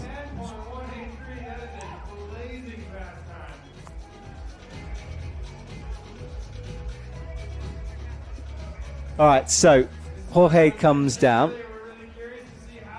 back to the ground. The Spanish athlete with a fairly good time, a 10.18 from him.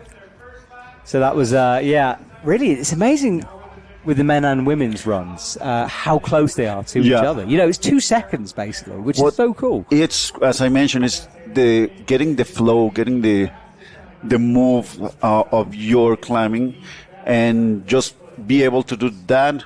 You barely breathe when you're going up, so it's keep the movement flowing until you finish. Yes. All right. Wilson Whitley from the USA. Wow, that was fast as he runs out of our camera. Unbelievable. He's going for it on this run, trusting the ice, finding the pockets, wiggles the left free, finds the right. And a 12.545. Yeah. So second place. Second place so far. Wilson is such a great kid. Like, I have met him several times, and he's always smiling. He's always positive. He's always saying hello to everybody. So he's also competing on lead. So he has a great attitude, all-around attitude. Yeah, it's good to see him. He had a lot of support on YouTube earlier on. Oh, my YouTube people, I've forgotten about you. I'm sorry. So hello to everyone. If you are there, could you please hammer the heart button for me? Just because, purely for ego, I like to see the hearts float up my screen. Okay, just do me a favour. So smack the heart button. Let us know you're watching. And we are now underway with Dominic from the USA. A little bit slower at the start. Gets that left ice axe stuck for a sec. But now finding, doesn't find any rhythm in the middle. So he goes... And he will have, of course, 2 more runs to set the world on fire here. A shake of his head. Disappointment, of course, from him. Yeah, you can see all this steam coming out of his mouth. Like, as you mentioned, during the day it was so hot that Dennis had to go to the ice wall and put his back on it to cool off. Thank you for the hearts, everyone, by the way. Appreciate that. All right, Thomas... A bit of a mountain of a man, isn't he? A big climber. I was talking with him and I'm so glad to see big climbers like you and I here. It's not just skinny people climbing. I'm right. Well, he is ripping this ice from the wall. Look at this power as he manhandles his way up towards the top here, trying to find some of that honeycomb. Hits the big right pocket, finds the pad, and a 13.588 slips him into third. So he is down. Back to the ground, kicking. Good performances from the USA guys at the moment. And just to remind everyone, we're at the Longmont Climbing Collective Gym, which, as I said earlier on, 27,000 square meters of climbing space, outdoor walls as well, and lots of training facilities. I had a little climb here, I will be honest, this afternoon in the boulder area. I don't know if you've heard bouldering. It's like ice climbing, but a bit better. And no, that's what I was doing this afternoon. Well, I will show you what I have in my water bottle. What does it say? Bouldering is dumb. He's got written his water bottle. I couldn't disagree more. Right, Eric Gomez looks up towards the top. A real lean back on that right-hand shoulder as he dips it down, trying to get into a good position. No light. No, it's not working, is it? The starting dance. There we go. I think he's ready now. Gets the go. And into the pockets of the big slip there. Right, now finding a bit more pace in the middle section, but a fall again. The problem is the men are... I think the women might have been a little bit... I'm trying to think of the word now. I think they're more delicate. Exactly. Yeah. And I think the delicacy on the ice is good, actually. The men are kind of really aggressively going for it, and we're seeing these slips. It's like very testosterone-driven. Yes. I was trying to find a sporting way of saying that, so I'm glad you saved me from it.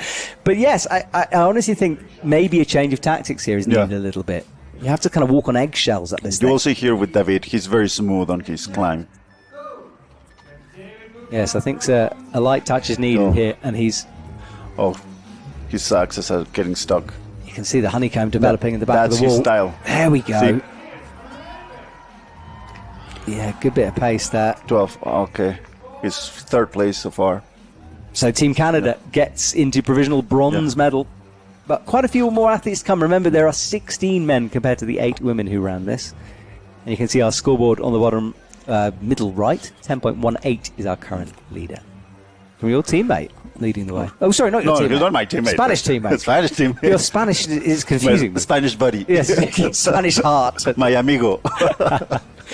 All right, Sam Sarah. Melody Sarah, I know, is watching, I think, in the crowd, although she's also commenting on YouTube, which is amazing. So, Melody, if you're out there listening to me, you are an incredible lady. Please come and say hello as well. I want to meet you.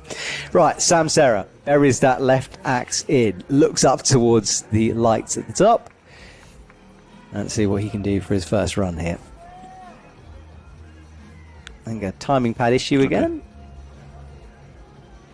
Is it working now? Yep, I think we're on. No, it's still blinking. There you go. Okay, so everyone retreats. All right, Sam Sarah, come on then. Find those legs. Look at the driving power. But no, he explodes out as well. And a shrug of his shoulders to say, look, I gave it everything, and it wasn't going to work.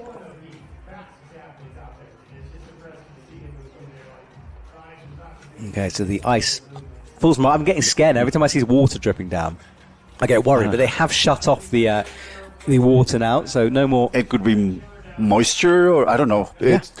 Or even when they break the ice, you have little crystals just flying around. I think it's that, yeah. Okay, well, our next athlete is waiting, wrapped up warm against the cold. Who have we got up next? We have Kumbaya waiting somewhere in the crowd.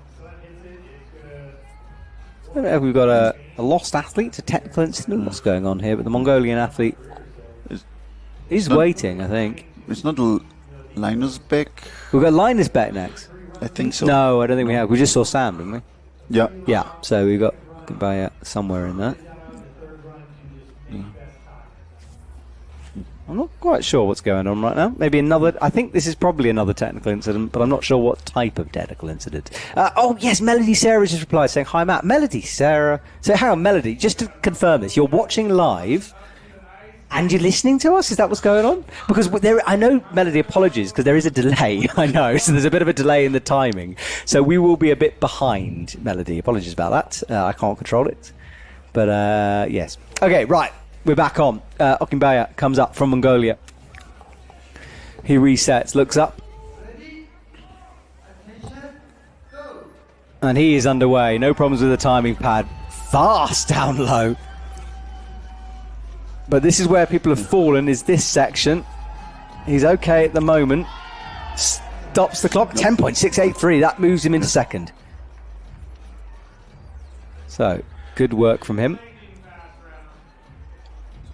second place. Yeah, as you can see on the male climbers, they're breaking more ice than the woman. So they're more...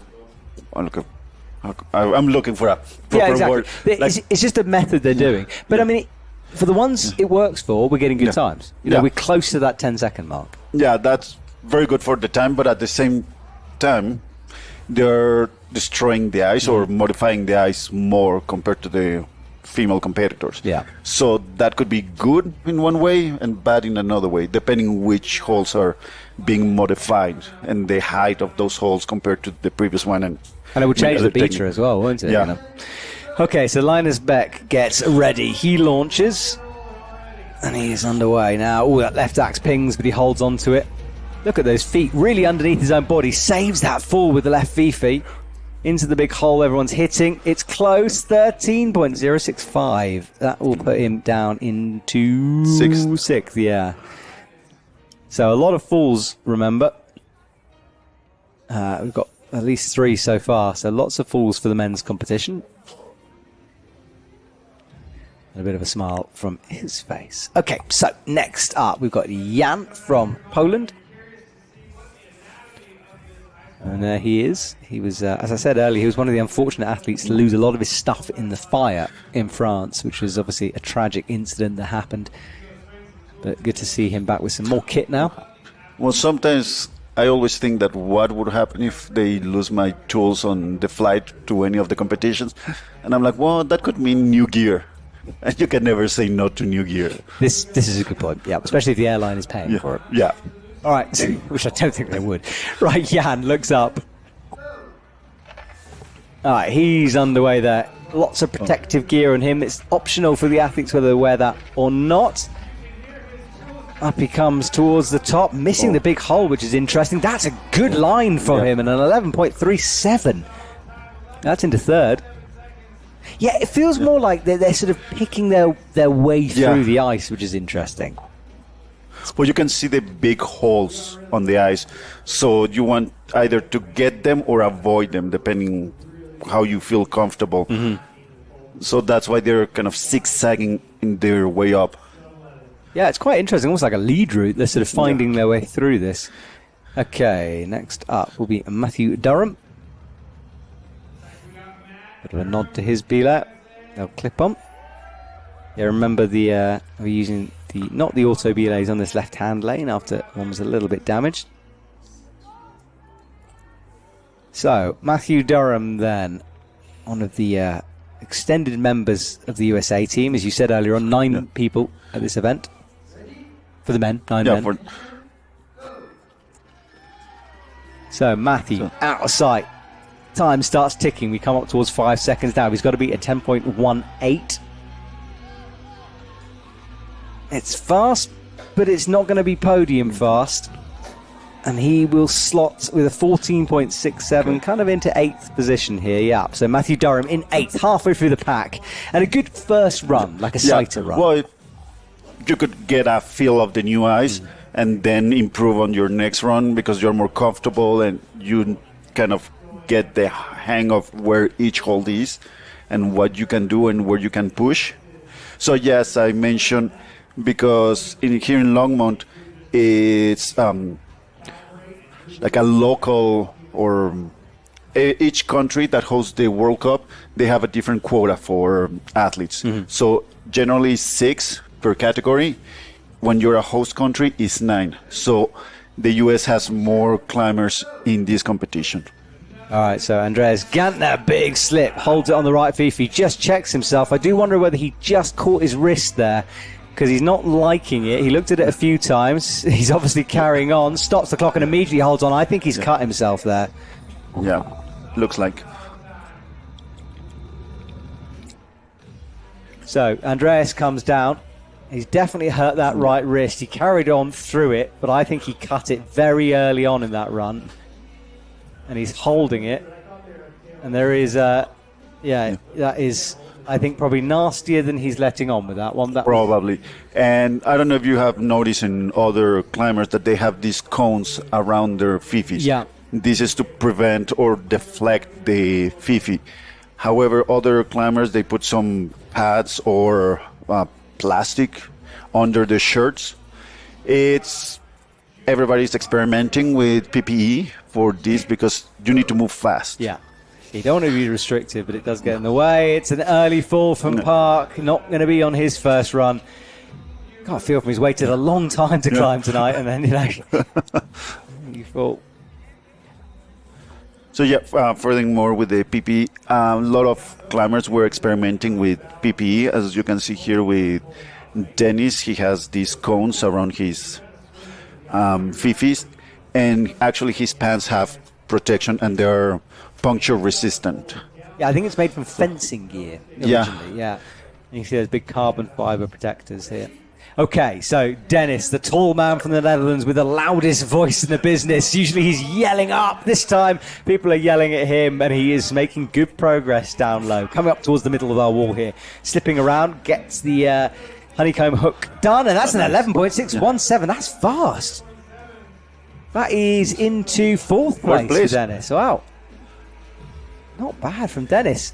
He was one of those who was knocked out in the first run when we were running the dual event, and obviously they get to run again, so given an extra life, and that was a good score. Well, it's now probably he's upset, and he uses that energy to go faster. He's angry, I like that. When I used to train, I had a coach that, to motivate us, used to tell us, get upset, really get upset. And that's what I use when I coach others, is like when they cannot do a kick or reach a hold, it's like, just get upset. get angry with the hold and go for it. Yeah, I think that's fair enough. Right, Mandikamba will go here. Hacks in that left, trying to find, and already pinging off the hole. Now buries it in, gets himself ready to go here.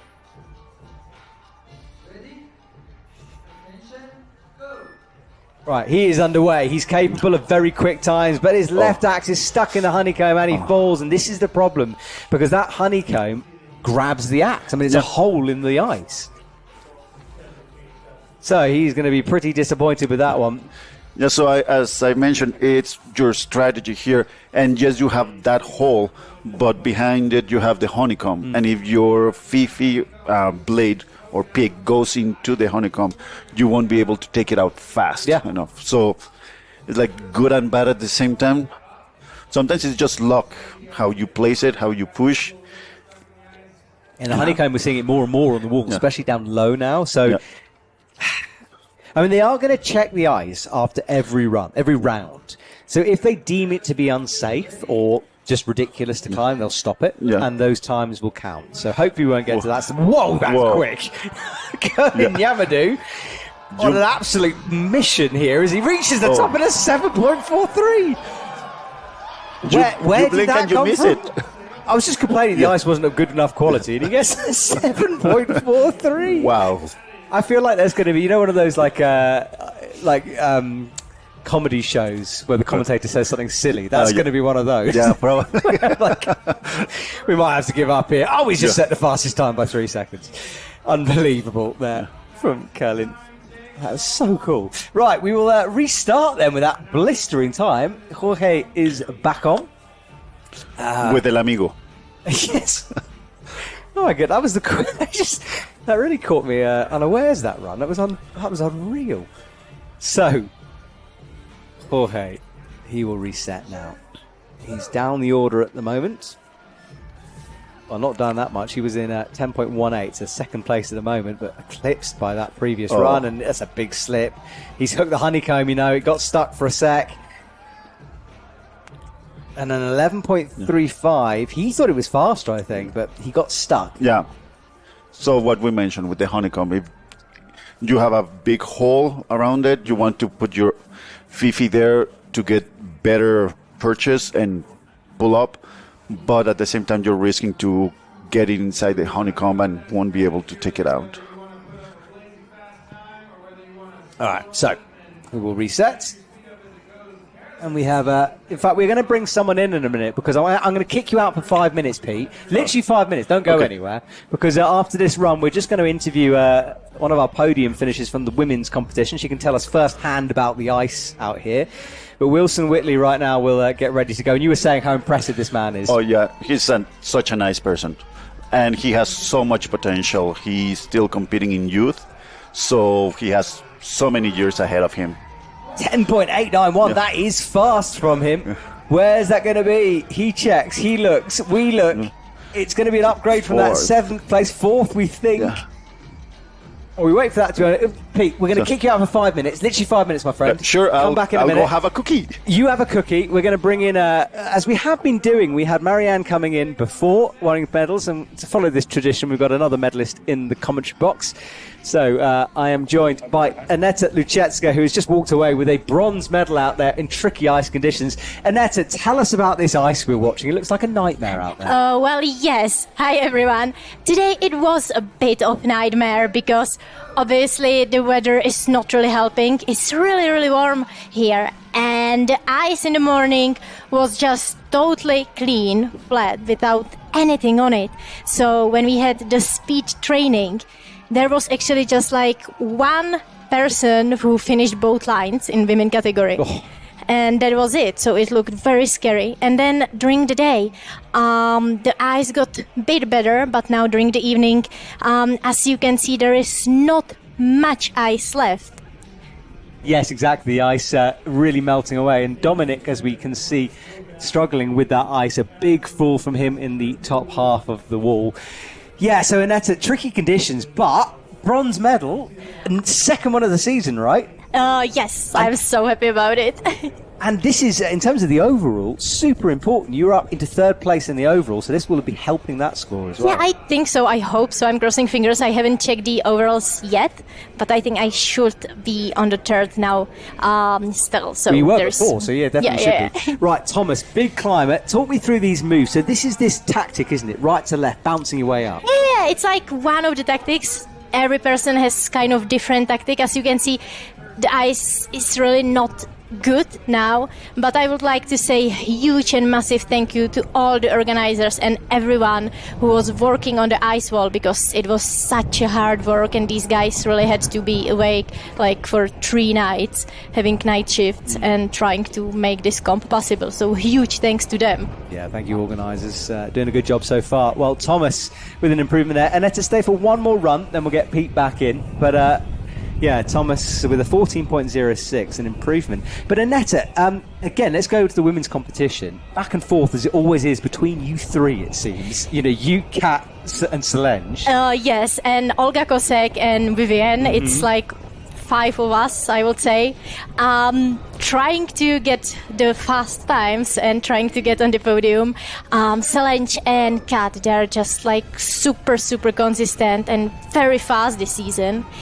And what is very interesting, Kat is also like extremely strong in lead. So. Oh, sorry, that was a big jump at the top. Whoa. So Eric Gomez there, 12.251 for Eric. We'll have to wait and see what slips in. Yes, exactly. So they climb lead as well, but as do you, to be fair. Yes. So neither of you specialists, and yet back on the podium. Look, Aneta, congratulations. You got massive support from YouTube. You've got Yuri saying hello, the other Matt saying hello. Congrats on the bronze. Well done, Annette. And thank you so much. Bright and early tomorrow for semi-finals. You'll be competing in that, right? Yes. Awesome. Best Thank of luck. you We'll so see much. soon. Thank you. Right, we'll bring Pete back into the commentary box now.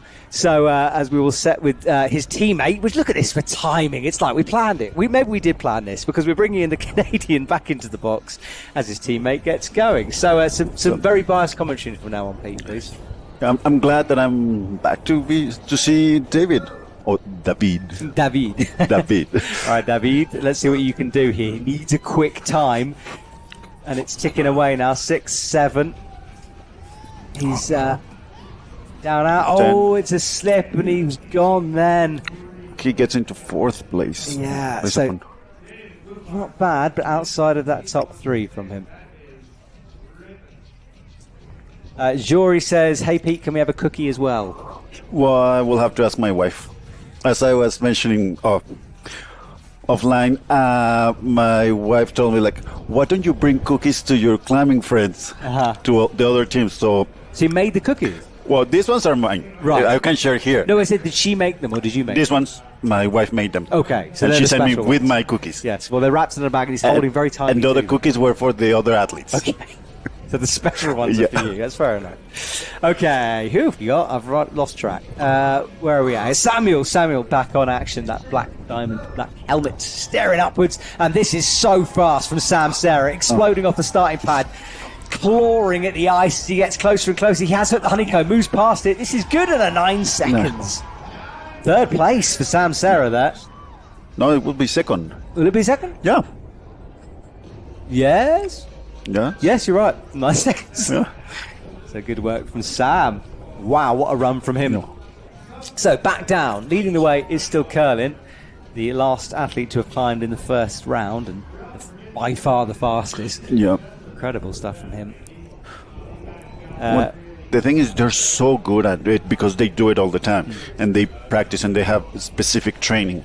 So many people do both, like lead and speed. So you're good, but not that good. So it requires a lot of training and a lot of toning down and modifying very tiny details on your progression and your flow. Okay, so he's trying to make some purchase here with this axe, but it's a real dodgy left axe here. Right, gets set, up he goes.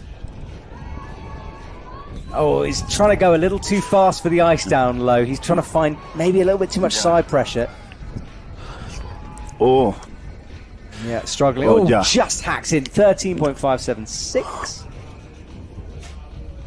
Alright, we'll check the clock. That will be outside of our fastest times here, and just struggled a little bit with the a bit too wild with the legs, I think, down there. Okay, so hands on his hips as he has a rethink on his run. Linus Beck will be up next as we move more than halfway through now the men's side of things. And yeah, just a reminder, everyone's schedule tomorrow at 10 a.m. USA time and Denver time, I guess. We are starting with the semi-finals, and then in the evening after that, it's the finals.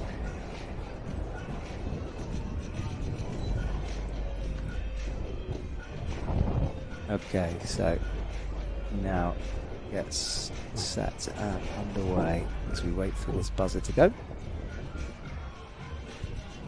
Everyone going in with the left axe, the right hanging.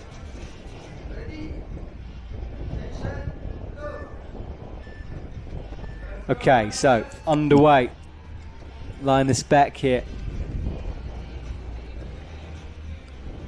Powerful stuff here as he finds the hole, hits the starting pad in a 10.781. That's going to leave him fifth place. Yeah, so outside of that top four.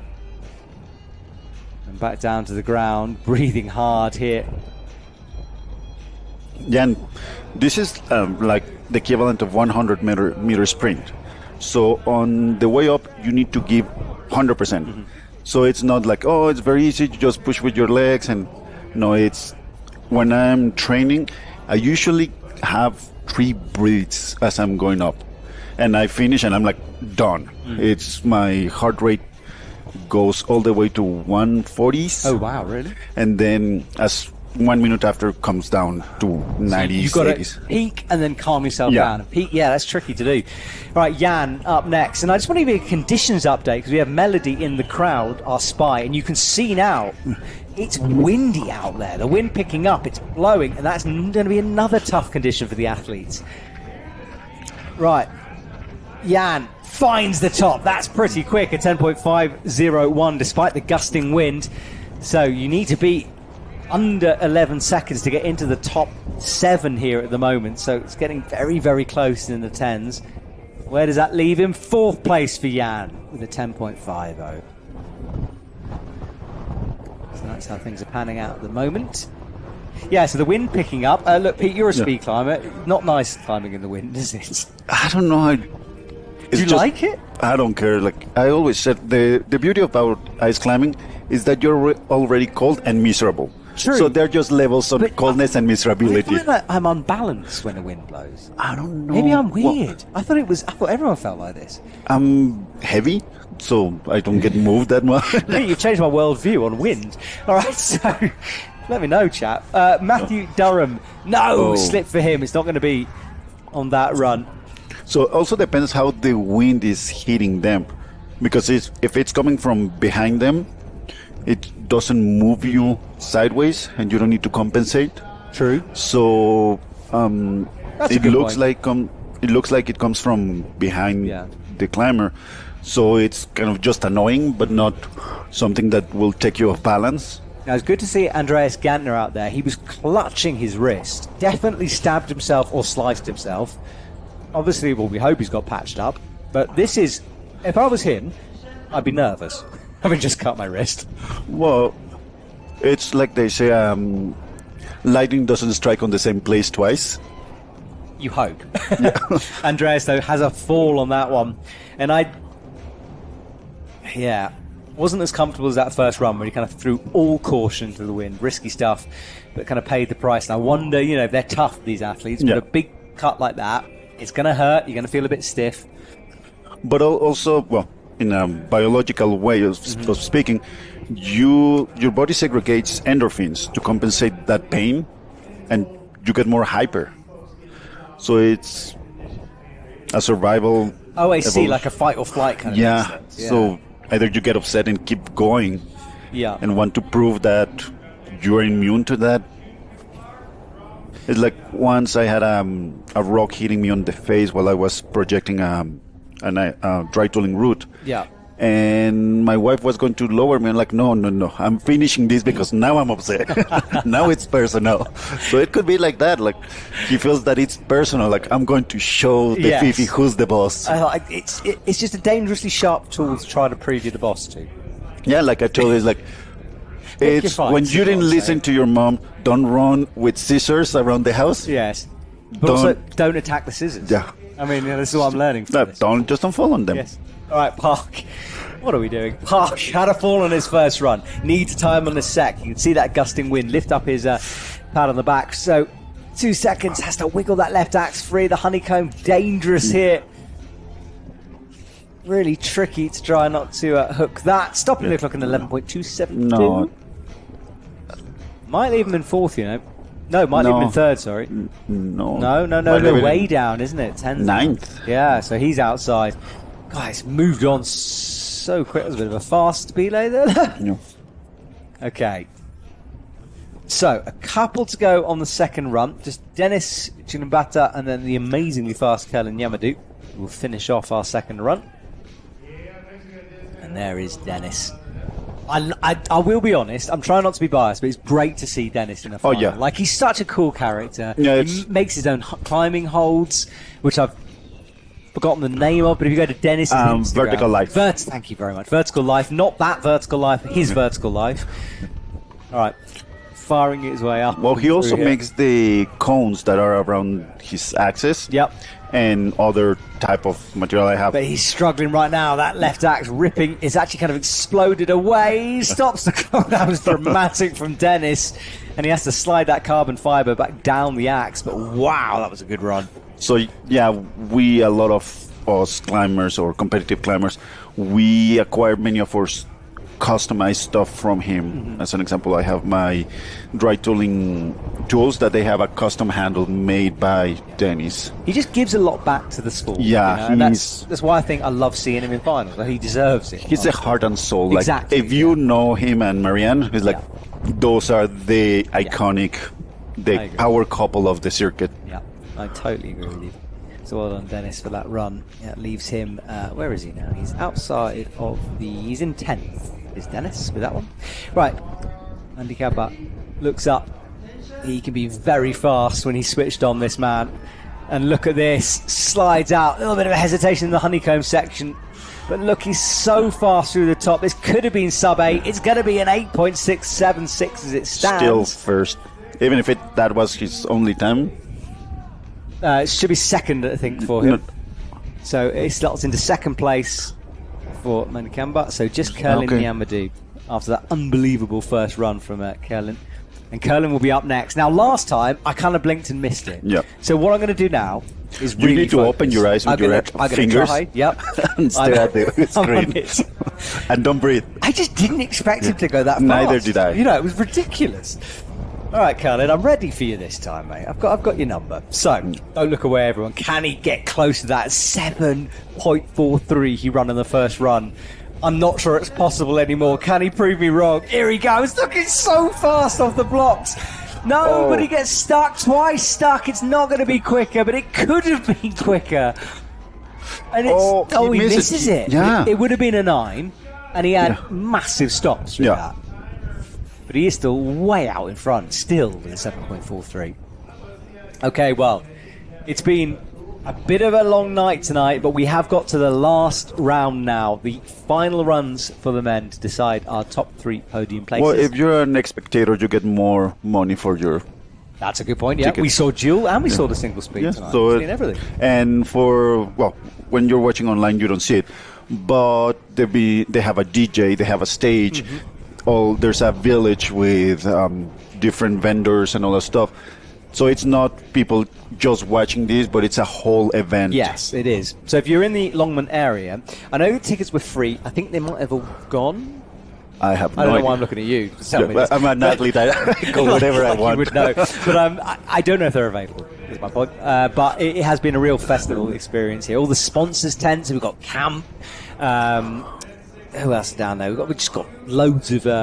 we've got Camp down there. We have, obviously, the people from Longmont, the Georgia Boys Barbecue. They're cooking up an absolute storm. Left Hand Brewing over on the beers. I have avoided them, of course. Maxima down there. Visit Longmont represented as well, there for the tourism. And, of course, we have people like the American Alpine Club, Fresh Air Custom Creations, who make some of the holds, High Country Bank, Jetpack Stickers, who have an actual jetpack in their stall, Rock Fan, and True Blue, the belay systems are here. So, lots of people. Right. Jorge, his final run. Hacking into the ice here, but he slips. He's still going. He is still going. Not anymore, though. His comp done for now, but his fast first run is still left him in 4th place, and he's pointing to something. I hope that wasn't a pipe. They are meant to be switched off. I think he's saying he got sprayed in the eye there by something, but the pipe was meant to be switched off. No, probably he hit himself with some... Well, sometimes when you hit the ice, little particles or chips of ice I don't know. come Look, out he's rubbing and- his eye. I don't. I think he's got... Because he pointed at the wall. And I'm not sure why he'd point at the wall if an ice chunk had come off. Look, he's trying to gesture. Maybe we can get a camera in there to have a look. Be interesting. Anyway, he leaves, whatever's happened. He looks okay now. Maybe it was a chunk of ice. It's just the way he pointed at the wall. He was trying to sort of indicate something. I don't know. Well, probably he was wondering. I'm just paranoid now about our wall. I don't know if you have noticed with some climbers, like in my case, we wear safety glasses. And this is because sometimes ice comes off and hits you in the eye. And that's just uncomfortable. Nothing much happens of that. But it's a way to get extra PPE while you're climbing to protect your eyes. Yeah, absolutely. Well, we have got something going on. I'm not quite sure what it is at the moment. I think we've got a technical incident, and he did point at something on the screen. So, yeah, I'm not sure if it's the what's happening to the structure itself, because it is getting chipped away at. And the reason I'm bringing this up is that the judges will be looking at all times at the wall, and if there's any point where they feel it's just not good enough to continue, the times currently will stand. And that, we think, is maybe the issue area. You can see the area that's obviously not covered by ice. And the problem is if too much of the structure becomes uncovered, then it will be tricky. I haven't been told by the chat that there are tickets still available for tomorrow from Joe Brown. Cheers, Joe. Therefore, guys, if you are in the Longmont area, do come and have a look. It's brilliant live, seriously. And semi-finals and finals is a really cool place to be. They're very amazing to see the semis and finals because the moves the climbers perform, they're insane. It's acrobatic. But you have deadly weapons on your feet. So the only thing that it's missing is a circle of fire that you need to jump through. We've seen fire this year. Korea had fire. We just need to make a circle, and then you'll be happy, right? Yeah, it's like sometimes it's like a monster truck, but without the fire. All right, guys. Well, we have clearly got another technical incident going on. I have a feeling that this It might be a permanent one with this one, just because of the fact that it was discussed before that if the ice got to a certain level, then they would pull it. Obviously, the times would stand. If that has happened, and it's a big if, because I haven't been told, but if it is, Curlin Yamadou will take first place, Mehdi Akbar will take the silver, and Samuel Serra will take bronze, which will be interesting. I'm not saying that is what's happening, but there isn't a lot of movement going on at the moment here. I think it was something to do with something that came off. It might have been hit by some plastic, maybe. Could have been. But I don't know. I don't know if we can invite Jorge to come and explain that to us. Yeah.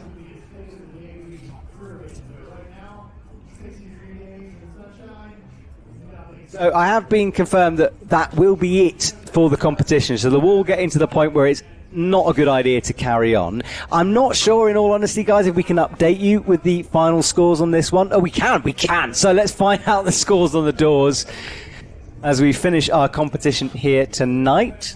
So we're waiting for... We maybe can't show you.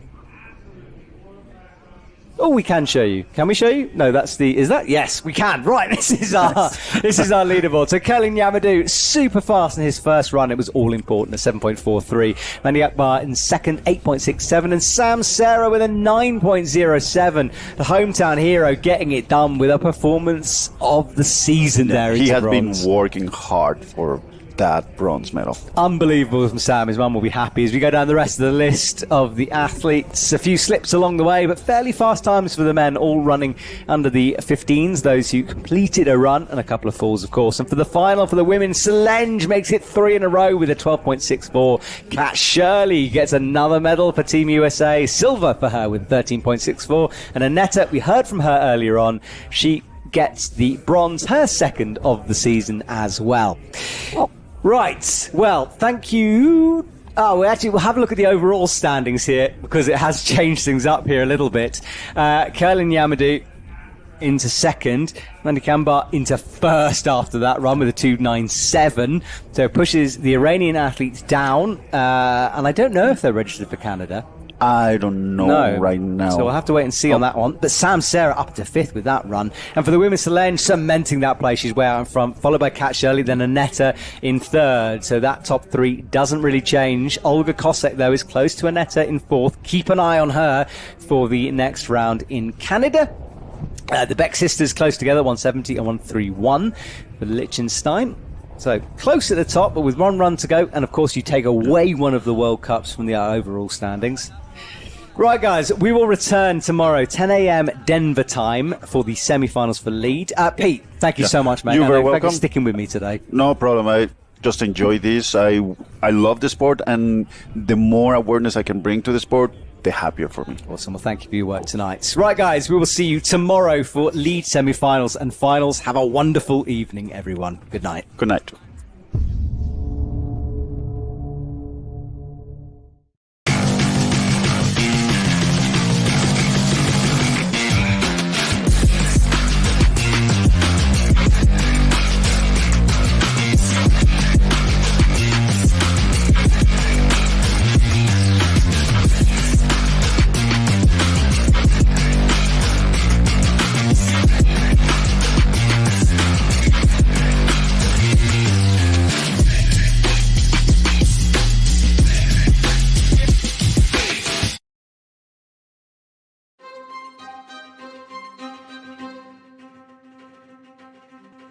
The sport of competitive ice climbing, fundamentally, is sport climbing with deadly weapons.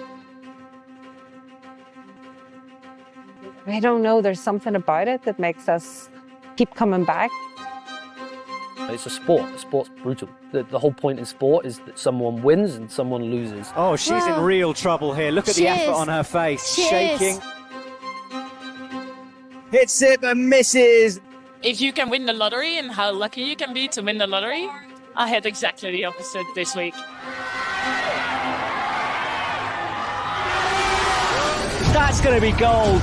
What a moment. Again, using it a shot. Oh my goodness. I should... No! My fingers weren't crossed hard enough. I had my very, very first podium place on the World Cup.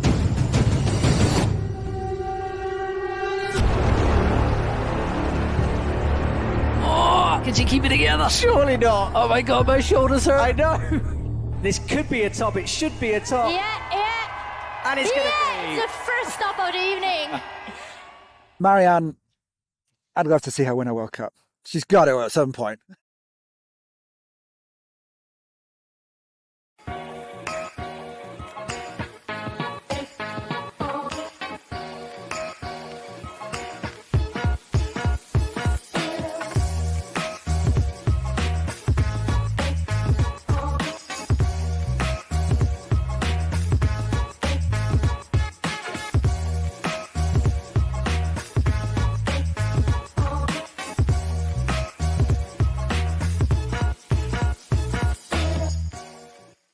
I am the American Alpine. I am the American Alpine. I am the American Alpine. I'm the American Alpine. I am the American Alpine Club.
We're Jetpack Stickers, and we're so excited to be the official sticker sponsors of Winterfest 2025. We're more than just a sticker and label company. We're proud to be a part of this community. We're your neighbors, your friends, and a team of sticker fanatics who love to support artists, craft brewers, and outdoor adventurers like you. Check out jetpackstickers.com or swing by our booth today. Let's celebrate the fearless competitors, the adventurous spirit, and the community that keeps us all stuck together.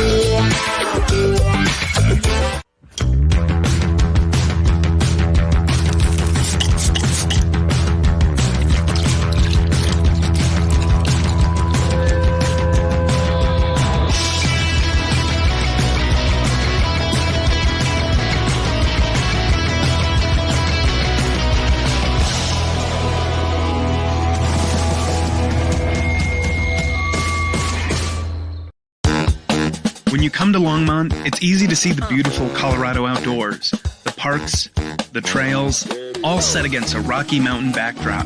But there's so much more to find, like a vibrant downtown, or a museum that's hosted exhibits from Picasso to Lego, or community-owned utilities that include reliable power, abundant water, and NextLight fiber internet, repeatedly recognized as one of the fastest services in the nation. So whether you prefer to spend time making a splash, hanging at the festivals, or on the trails, we think that you'll find Longmont has it all. Longmont, come for the outdoors, stay for, well, everything.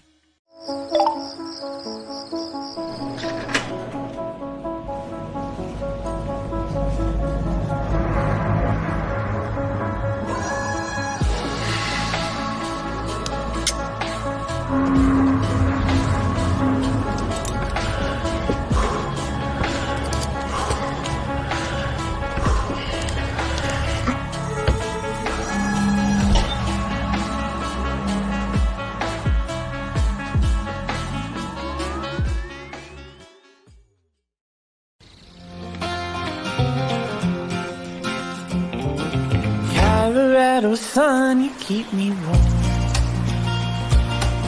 You get a little close sometimes, you leave before the storm. I ain't ever built a life all of my own, but I'm glad I found a place I can call home. Ooh, what a sweet little life it is. I ain't ever built a life all of my own, but I'm glad I found a place I can call home.